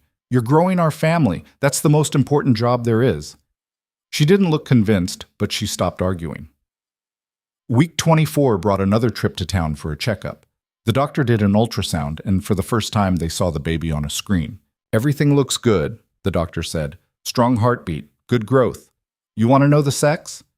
The three of them looked at each other. "No," Maylene said finally. "We want to be surprised." The doctor nodded, but Coulter caught her smiling. She'd been treating them with careful professionalism since the first visit, never asking questions about their unusual arrangement, and he appreciated that more than he could say. On the way home, Leanne said, "We should start thinking about names." "Already?" Maylene asked. "Well, we've got 4 months. Might as well start narrowing it down." They spent the rest of the drive throwing out names, rejecting most of them immediately. "What about Sarah?" Coulter suggested. "Too common," Leanne said. "Emily?" "My 3rd-grade bully was named Emily. Absolutely not." "You're going to veto everything, aren't you?" "Only the bad ones." Maylene laughed. "What about Chinese names? We could honor our heritage." Do you want to?" Leanne asked, and there was weight behind the question. Maylene thought about it. "I don't know. Our parents sold us. I'm not sure I want to honor that." "Fair point." They drove in silence for a while. "What about both?" Coulter suggested. "American first name, Chinese middle name, best of both worlds." The sisters looked at each other, and something passed between them. "I like that," Maylene said softly. "Yeah, let's do that." They still didn't settle on actual names, but they had a plan. It was a start. The second bedroom had been used for storage since Coulter moved in 15 years ago. Boxes of old military gear, broken furniture he meant to fix someday, random junk he couldn't bring himself to throw away. Week 26, they started clearing it out. "This is disgusting," Leanne said, pulling out a box of moldy books. "How long has this been here?" "Since 2011, probably." "Coulter, it's 2026. "I'm aware. Now, these books have been decomposing for 15 years. I said I was going to read them eventually. They're literally falling apart. Okay, fine, throw them out." It took 3 days to clear the room, another 2 to clean it properly. The walls were dingy, the floor was scratched, and the single window hadn't been opened in over a decade. "We're going to need paint," Maylene said, surveying the damage. "And new flooring," Leanne added, "and curtains that aren't from 1987. Coulter looked at the room and saw nothing but problems. They saw possibility. "All right," he said, "let's do it." They made another trip to town, bought paint and supplies, and spent the next week transforming the room. Coulter handled the heavy work, tearing up old carpet, replacing rotted floorboards, fixing the window so it actually opened. Maylene and Leon painted the walls a soft yellow that Leon said was gender neutral, but warm. It looks like baby puke, Coulter said. It looks like sunshine, Maylene corrected. Sunshine-colored baby puke. She threw a paintbrush at him. He caught it and threw it back, and suddenly they were all laughing, covered in yellow paint, in a room that was slowly becoming a nursery. By week 30, the room was done. They'd found a crib at a thrift store in town, refinished it until it looked almost new. Leon sewed curtains from fabric she'd bought with money she'd saved from the groceries. Maylene arranged everything with meticulous care, moving the crib 3 times before she was satisfied. It's perfect, she said, stepping back to admire their work. It's a room with a crib and some curtains, Coulter said. It's our baby's room. That makes it perfect. He couldn't argue with that. Week 32 brought a different kind of conversation. They were in bed, Maylene between them like always, when she said, "We need to talk about what happens after." After what? Coulter asked. After the baby comes. Who does what? How we handle everything. We figure it out as we go, Leon said. That's not a plan. Since when do we have plans? Since we're about to be responsible for a tiny human who depends on us for literally everything. Maylene shifted, trying to get comfortable. Her belly was huge now, making everything difficult. We need to discuss feeding schedules, diaper changes, sleep shifts, all of it. I'll take night duty, Coulter said. I'm already up half the night anyway. You can't do every night. You'll die. Then we'll rotate. I'll take some, you take some, Leon takes some. I'm not good with babies, Leon said. Neither am I. We'll learn together. Maylene looked between them, and Coulter saw the fear in her eyes. Not fear of the baby, fear of failing, of not being enough. Hey, he said, taking her hand. We're going to screw this up. All of us, multiple times. We'll miss feedings, forget diaper changes, put the onesie on backward. But the baby won't care. As long as we love them and keep them safe, we'll be good enough. How do you know? Because my parents screwed up constantly and I turned out fine. You live alone in the wilderness with abandonment issues and PTSD, Leon pointed out. Okay, bad example. But the point stands. There's no perfect way to do this. Just our way. Maylene was quiet for a long time. Then she said, I'm scared I'll be like my mother, that I'll look at this baby and see a burden instead of a blessing. You won't, Leon said firmly. How do you know? Because you're already in love with them. I see it every time you touch your stomach, every time you talk about the future. You're nothing like our mother. Nothing. Leon's right, Coulter added. You're going to be an amazing mother. You just don't see it yet. And when I fail, when I can't handle it, then we'll be there. Both of us. That's the whole point of this. You're not doing it alone. She nodded, but he could tell she wasn't convinced. The fear ran too deep. Week 35 brought Braxton Hicks contractions that scared them all until the doctor explained they were normal. Week 36 brought swollen ankles and back pain, so severe Maylene could barely walk. Week 37 brought the nesting instinct, and suddenly Maylene was reorganizing everything in the house at 2 a.m. This is insane, Coulter said, watching her fold the same towels for the 3rd time. Come to bed. I can't. Everything has to be ready. Everything is ready. You've been ready for weeks. But what if we forgot something? What if the baby comes and we're not prepared? Then we'll figure it out, like everything else. She finally came to bed, but he could tell she wasn't sleeping. Neither was he. They were all running on adrenaline now, waiting for something that could happen any day. Week 38, Coulter woke to Maylene shaking his shoulder. Something's wrong, she said. He was up immediately, heart pounding. What? What's wrong? I'm wet. I think my water broke.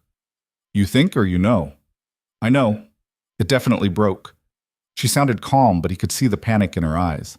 We need to go to town. Now. Leon was already awake, already moving, grabbing the bag they'd packed weeks ago. Coulter helped Maylene to the truck, tried to keep his hand steady. It's too early, Maylene said as they drove. I'm only 38 weeks. The baby's not supposed to come yet. 38 weeks is full term, Leon said, reading from the pregnancy book they'd bought. The baby's ready. But I'm not ready. Nobody's ever ready, Coulter said, driving faster than he probably should. But we'll handle it. The contractions started 20 minutes into the drive, small at first, then building. By the time they reached the hospital, Maylene was gripping the door handle so hard her knuckles were white. The hospital was small. Rural Montana didn't do big medical centers, but the staff knew what they were doing.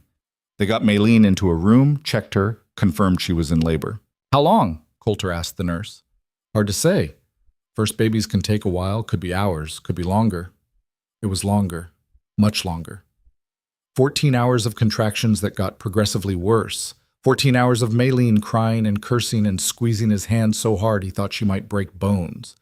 14 hours of feeling completely helpless, while the woman he loved suffered.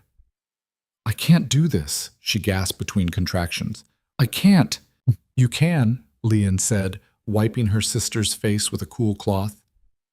"You're doing it. It hurts." "I know, but it'll be over soon." "You don't know that." The doctor came in, checked again. "You're at 8 centimeters, almost there." "Almost isn't done." "I know, but you're doing great."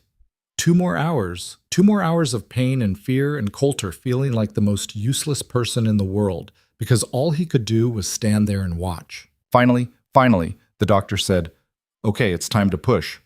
And Maylene pushed and screamed and pushed again.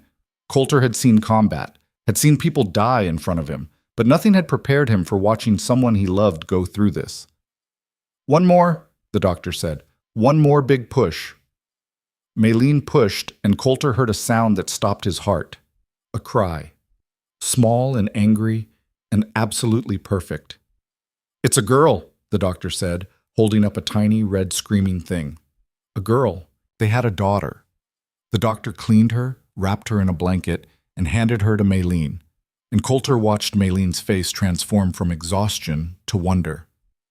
"Hi," Maylene whispered to the baby. "Hi, sweetheart. I'm your mom." The baby stopped crying, blinked up at her with dark eyes. Leon was crying. Coulter realized he was too. "You want to hold her?" Maylene asked him. Did he? He was terrified. What if he dropped her? What if he did it wrong? But he reached out and Maylene placed the baby in his arms, and the world stopped. She was so small, so fragile, and she was looking at him like he was the most important thing in the universe. "Hey there," he said, his voice cracking. "I'm your dad." The baby made a small sound like she was considering whether to approve. "She's perfect," Leon said, looking over his shoulder. "She is," Coulter agreed. They stayed like that for a long time, the 4 of them in a small hospital room, becoming a family. Later, after the doctors had checked everything and confirmed both mother and baby were healthy, after they'd filled out paperwork and made all the necessary calls, Coulter found himself alone with his daughter while Maylene slept and Leon went to get food. He sat in the uncomfortable hospital chair holding this tiny person and tried to process. He was a father. Again. But different this time. Better this time. "I'm going to mess this up," he told her. "Probably a lot. But I'm going to try my hardest to get it right. To be what you need." The baby yawned, unimpressed by his promises. "Your mom's incredible. And your aunt. They're going to teach you how to be strong and brave and kind. I'm just going to try not to get in the way of that." She grabbed his finger with her tiny hand, held on tight. And Coulter felt something break open in his chest, something that had been locked away for 15 years. Love. Pure and uncomplicated and absolutely terrifying. "Welcome home," he whispered. "We're so glad you're here." They named her Maya Lynn Hayes. Maya for new beginnings, Lynn for Maylene and Leon both. Hayes because, like it or not, she was his. The first week home was chaos. Nobody slept. Maya cried constantly. They went through diapers at an alarming rate and had no idea if they were doing anything right. "Is she supposed to cry this much?" Leon asked on day 3, rocking Maya for the 100th time. "The book says newborns cry a lot," Maylene said, looking exhausted. "Define a lot." "More than we'd like, less than it feels like." That's not helpful. But slowly, gradually, they found their rhythm. Coulter took the midnight to 4 a.m. shift. Leon took 4 to 8. Maylene handled most of the day. They worked in shifts, supporting each other, covering gaps. And Maya, despite the crying and the diapers and the constant neediness, was perfect. She smiled at me, Coulter said one morning. She's 6 weeks old, Maylene said. That's probably gas. It was a smile. If you say so. But the next day, Maya smiled at Maylene too, and it definitely wasn't gas. 3 months in, they'd figured out most of the basics. Feeding schedules, sleep schedules, how to tell the difference between hungry crying and tired crying, and I just want attention crying. We're actually doing this, Leon said one evening, watching Maya sleep in her crib. Did you doubt we would? Coulter asked. Every single day. Me too, Maylene admitted, but we made it through the hard part. The hard part's not over, Coulter said. This is just a different hard part. Optimistic, realistic. But he was smiling, because despite the chaos and the exhaustion and the constant fear that they were screwing everything up, they were happy. 6 months brought teething, which was its own special hell. 9 months brought crawling, which meant baby-proofing everything. 12 months brought first steps, first words, and the realization that Maya was growing up too fast. She called me Mama, Maylene said, crying happy tears. She called me Lala, Leon said, equally emotional. She called me Dada, Coulter added, though it sounded more like Da. Close enough, Maylene said. They were a family. Unconventional, messy, and completely imperfect. But they were theirs. And on a cold spring morning, standing on the porch watching Maya toddle around the yard, Coulter realized something. He wasn't just surviving anymore. He was living. Maya turned 18 months the same week spring finally decided to stay. The snow melted for good this time, revealing brown grass that would turn green in a few weeks, fence posts that needed replacing, and a garden plot that Leon had been planning since January. The air still had bite in the mornings, but by afternoon it was warm enough to work outside without 3 layers. Coulter was mending the fence near the road when he saw the truck coming up the drive. Not his truck. Something newer, cleaner. Company. His first instinct was to reach for a weapon he wasn't carrying. Old habits. He forced himself to relax, watched the truck pull up to the cabin. A man got out. Late 50s, weathered face, wearing a sheriff's badge. Coulter's stomach tightened. He walked back toward the cabin, keeping his pace casual, even though his mind was racing through possibilities. Had someone reported the women? Had the men from Seattle somehow tracked them down? Help you? He called out as he got closer. The sheriff turned, sized him up the way law enforcement always did. You Coulter Hayes? That's me. Sheriff Morrison, got a minute? Depends what for. Morrison looked around the property, taking in the fence repairs, the garden plot, the cabin with smoke coming from the chimney. Nice place you got here. It does the job. Heard you've got some folks staying with you, 2 women and a baby. There it was. Coulter kept his face neutral. News travels fast. Small town. People talk. Morrison leaned against his truck, trying to look casual. I'm not here to cause trouble, just doing my due diligence, making sure everything's on the up and up. Everything's fine. The women have names? Maylin and Leanne, and before you ask, they're here by choice, not being held, not in danger. Didn't figure they were, but I had to ask. Morrison pulled out a small notebook, flipped through it. Thing is, I got a call about a month ago.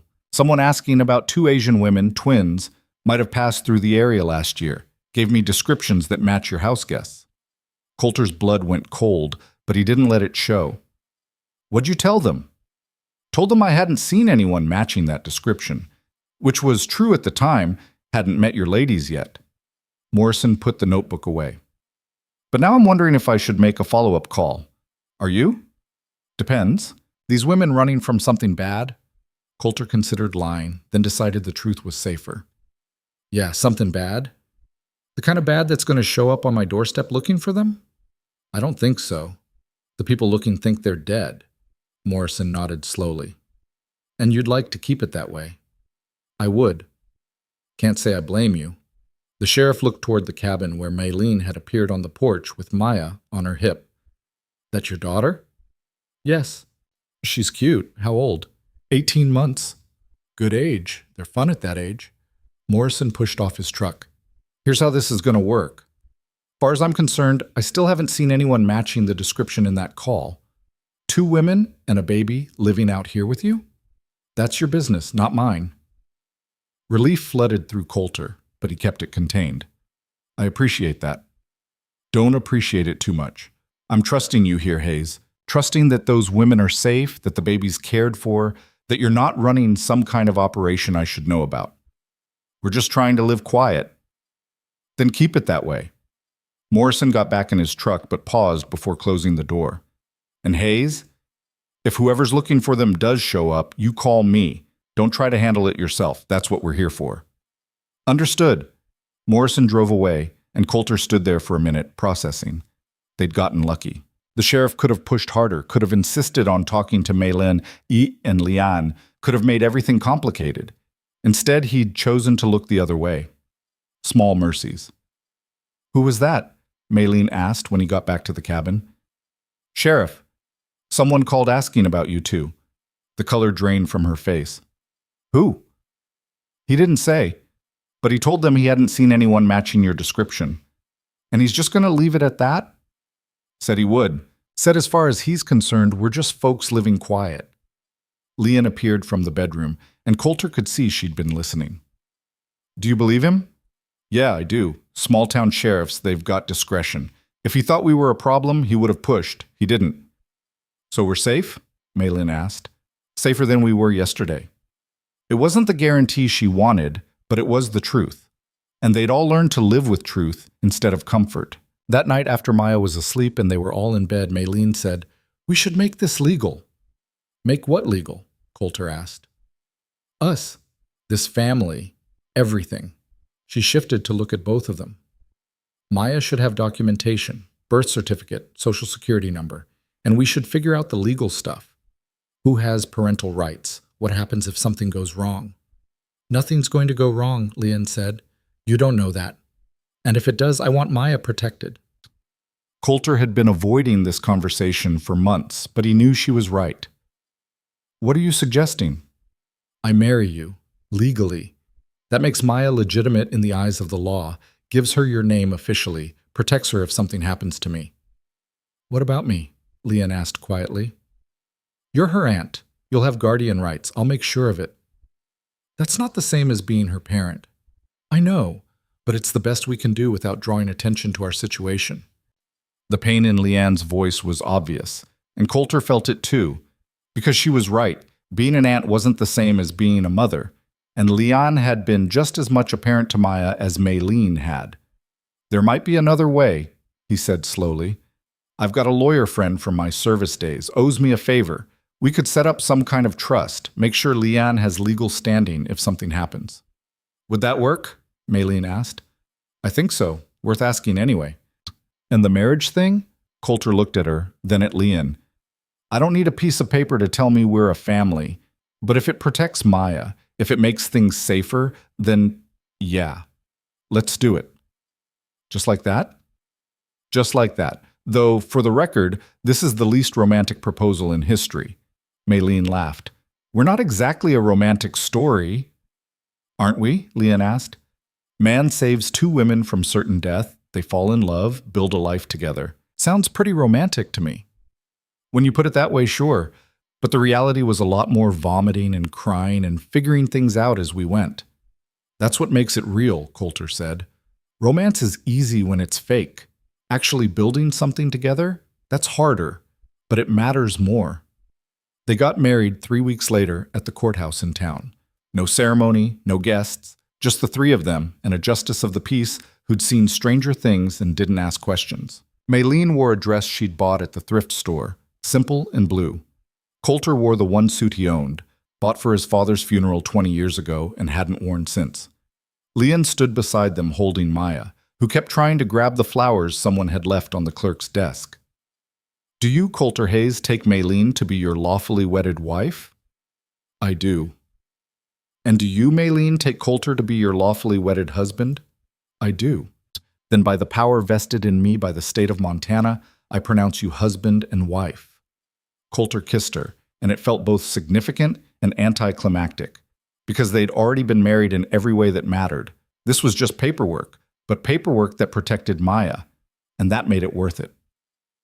They signed the documents, got their copy of the marriage certificate, and drove home. How do you feel? Liane asked from the back seat. Exactly the same as I did this morning, Maylene said. Is that weird? No, because nothing actually changed. Except legally now I'm a haze. You were already a haze, just didn't have the documentation. Coulter listened to them talk and felt grateful. Because they were right. Nothing had changed. They were still the same people building the same life. Just now it was official. Spring turned into summer, and the work intensified. The garden Leanne had been planning finally came to fruition. She planted vegetables, tomatoes, peppers, squash, beans, and herbs that she said would make their meals actually taste like something. Maylene helped when Maya was napping, and Coulter built raised beds and a simple irrigation system that pulled from the well. "This is insane," he said, looking at the rows of plants. "We're never going to eat all this." "We'll can what we don't eat," Leanne said. "Store it for winter."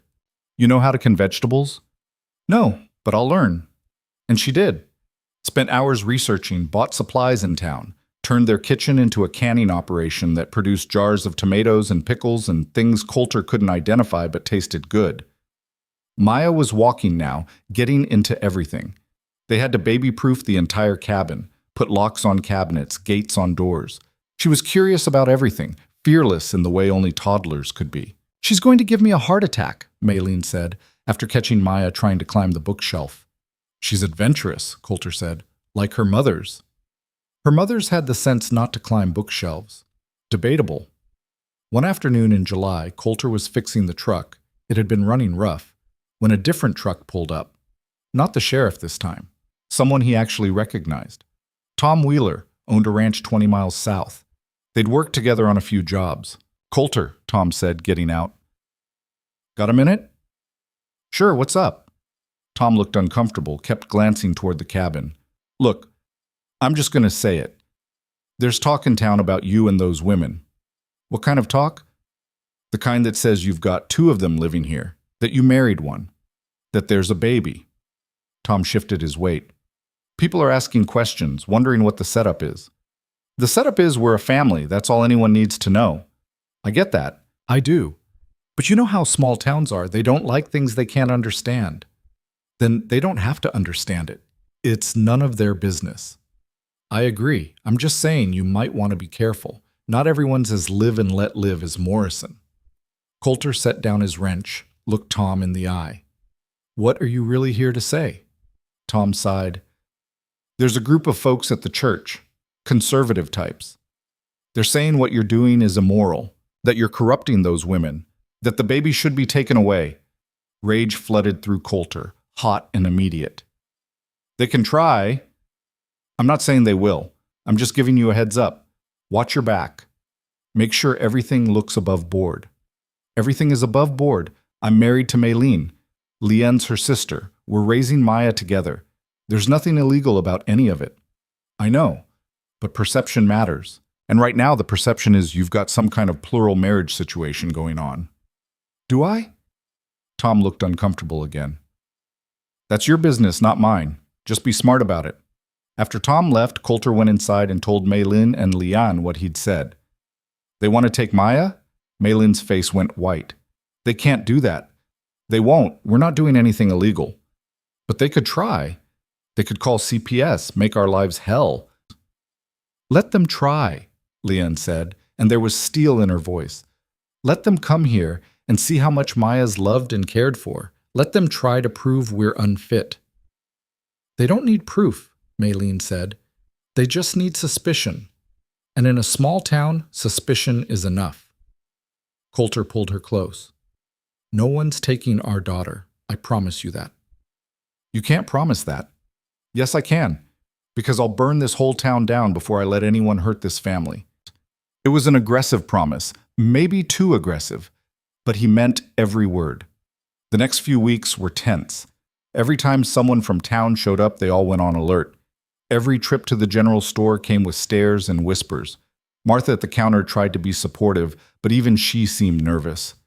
"People are talking," she said quietly while ringing up their groceries. "Let them talk," Coulter said. "I'm just saying, maybe keep a low profile for a bit. Let things settle. We're not doing anything wrong. I know that, you know that. But perception? I don't care about perception." Martha sighed. Then you're braver than most. The confrontation came on a Tuesday. Coulter was in town picking up supplies when 3 men approached him in the parking lot. He recognized 2 of them from church functions he'd avoided. The third was someone's son-in-law. Hayes, the older one said. His name was Patterson, owned a feed store. We need to talk. About what? About your living situation. About those women you've got out there. My wife and her sister. What about them? Don't play dumb. Everyone knows what's going on. Then enlighten me. What's going on? Patterson stepped closer, trying to use his size to intimidate. Coulter didn't move. You've got 2 women living as your wives. That's polygamy. That's illegal. I'm married to one woman. Her sister lives with us and helps raise our daughter. Nothing illegal about that. That's not what it looks like. I don't care what it looks like. I care what it is. The church is concerned about the child, about her being raised in that environment. The church can mind its own business. We're making it our business. That child deserves a proper Christian home. Something snapped in Coulter. 15 years of keeping himself controlled, of avoiding conflict, of staying quiet. It all broke. You don't get to decide what my daughter deserves. You don't get to judge how we live, and you sure as hell don't get to threaten my family. We're not threatening. Yes, you are. You're standing here in a parking lot, 3 against 1, telling me my daughter might need to be removed from her home. That's a threat. The sheriff's truck pulled into the lot, and Morrison got out, assessing the situation immediately. Everything all right here? He asked. Just having a conversation, Patterson said. Didn't look like a conversation. Looked like harassment.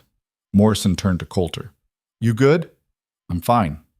Patterson, you and your friends move along, now. They left, but not before Patterson shot Coulter a look that promised this wasn't over.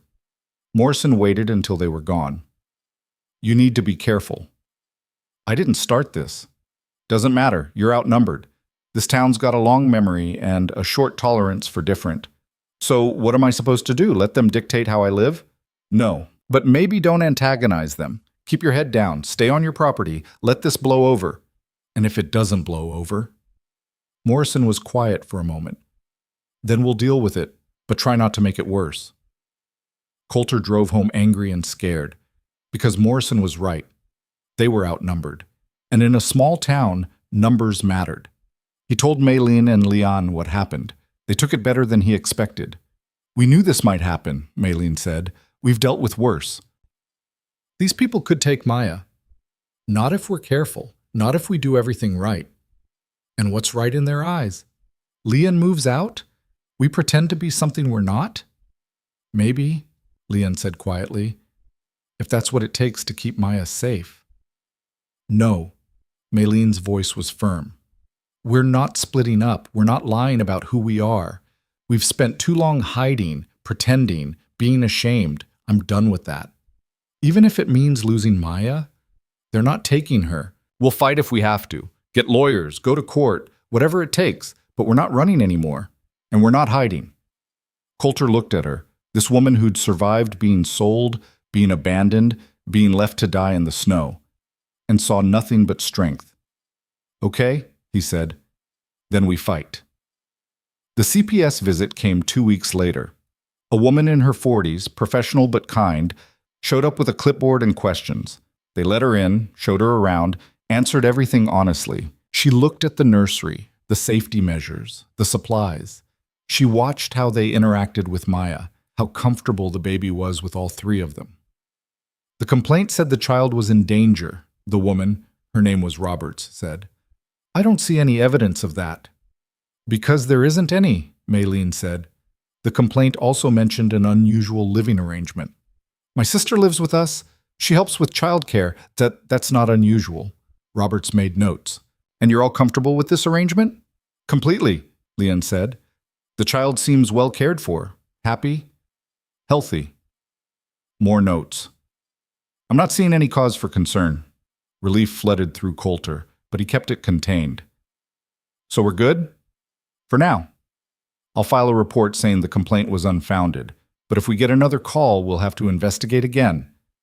There won't be another call, Coulter said with more confidence than he felt. After Roberts left, they all breathed easier. That wasn't so bad, Leon said. That was just the first round, Maylene corrected. They'll try again. People like Patterson don't give up. Then we'll be ready.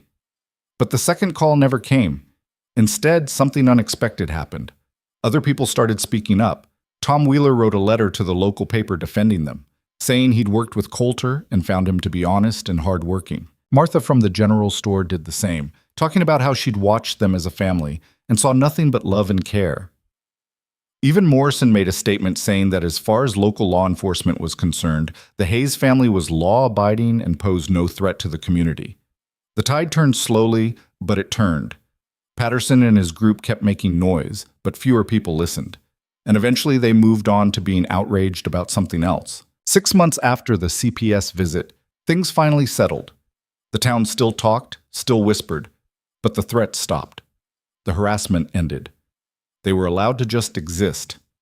And Maya kept growing, kept learning, kept filling their lives with chaos and joy. She turned 2 on a perfect spring day.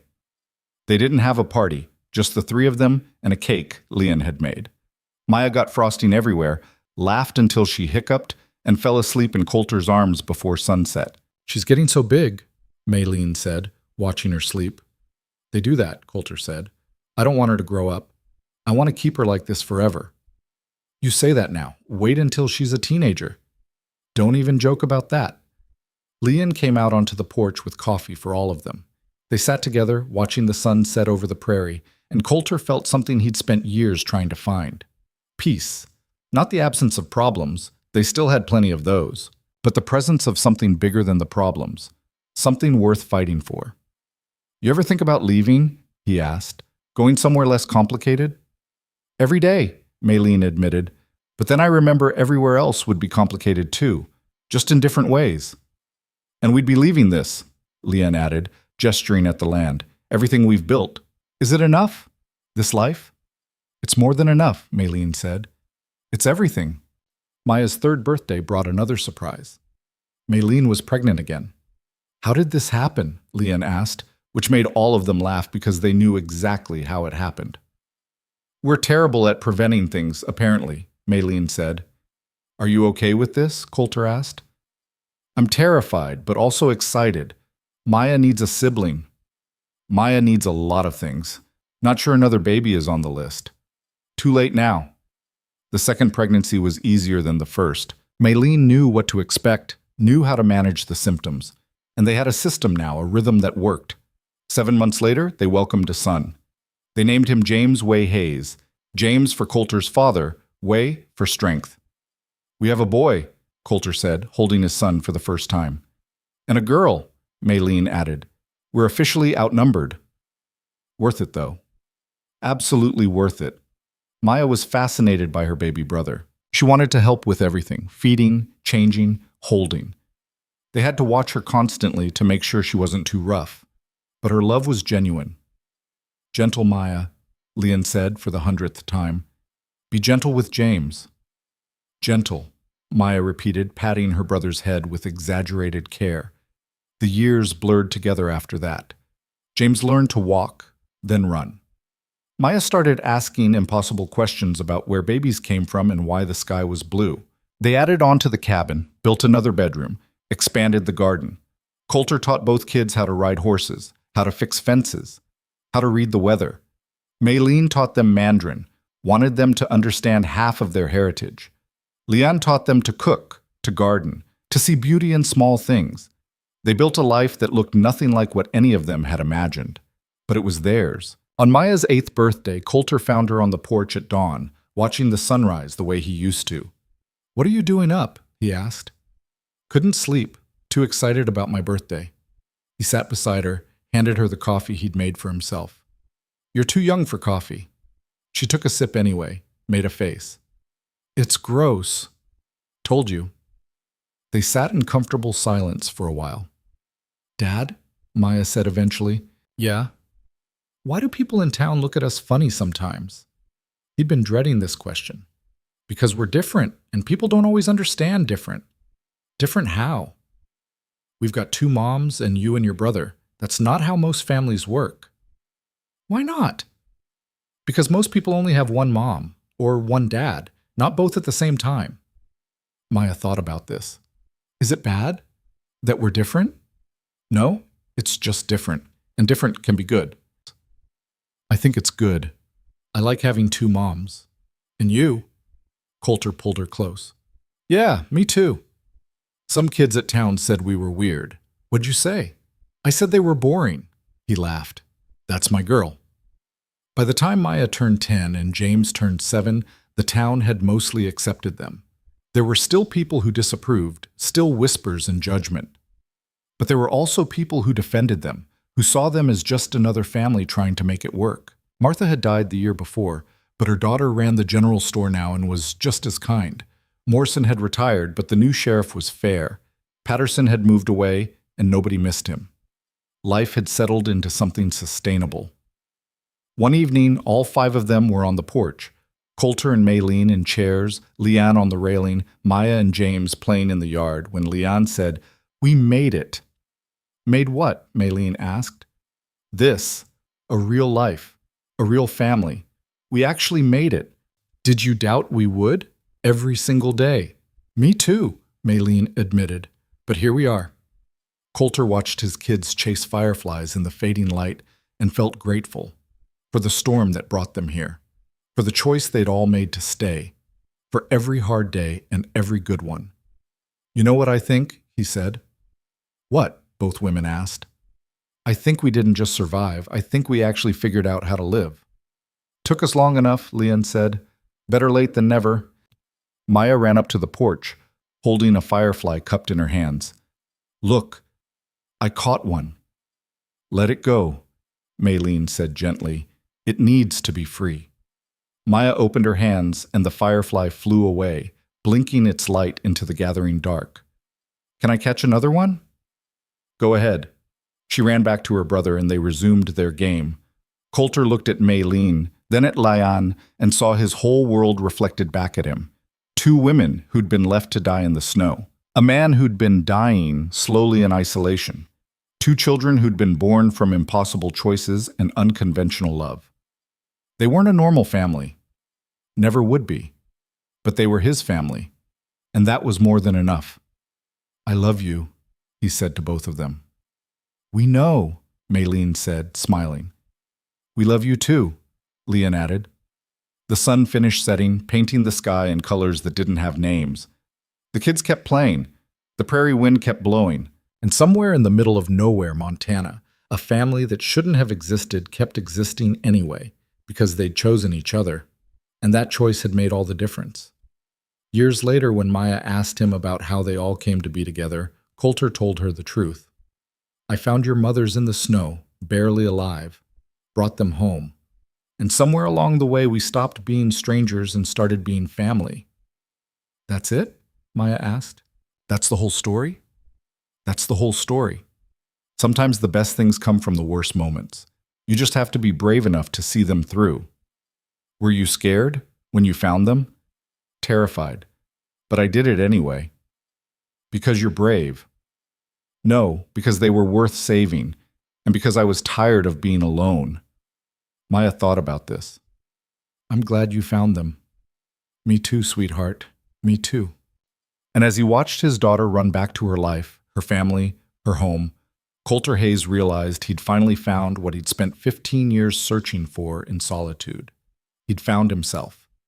In the love of 2 women who'd survived the impossible. In the laughter of children who'd never know the loneliness he'd carried. In a life built not on tradition or convention, but on choice. They'd chosen each other, chosen to stay, chosen to build something permanent in a place meant only for survival. And that choice had transformed everything. The storm that almost killed them had brought them together. But it was the quiet days after, the work and the laughter and the arguments and the love that had made them family. Real, imperfect, unconventional family.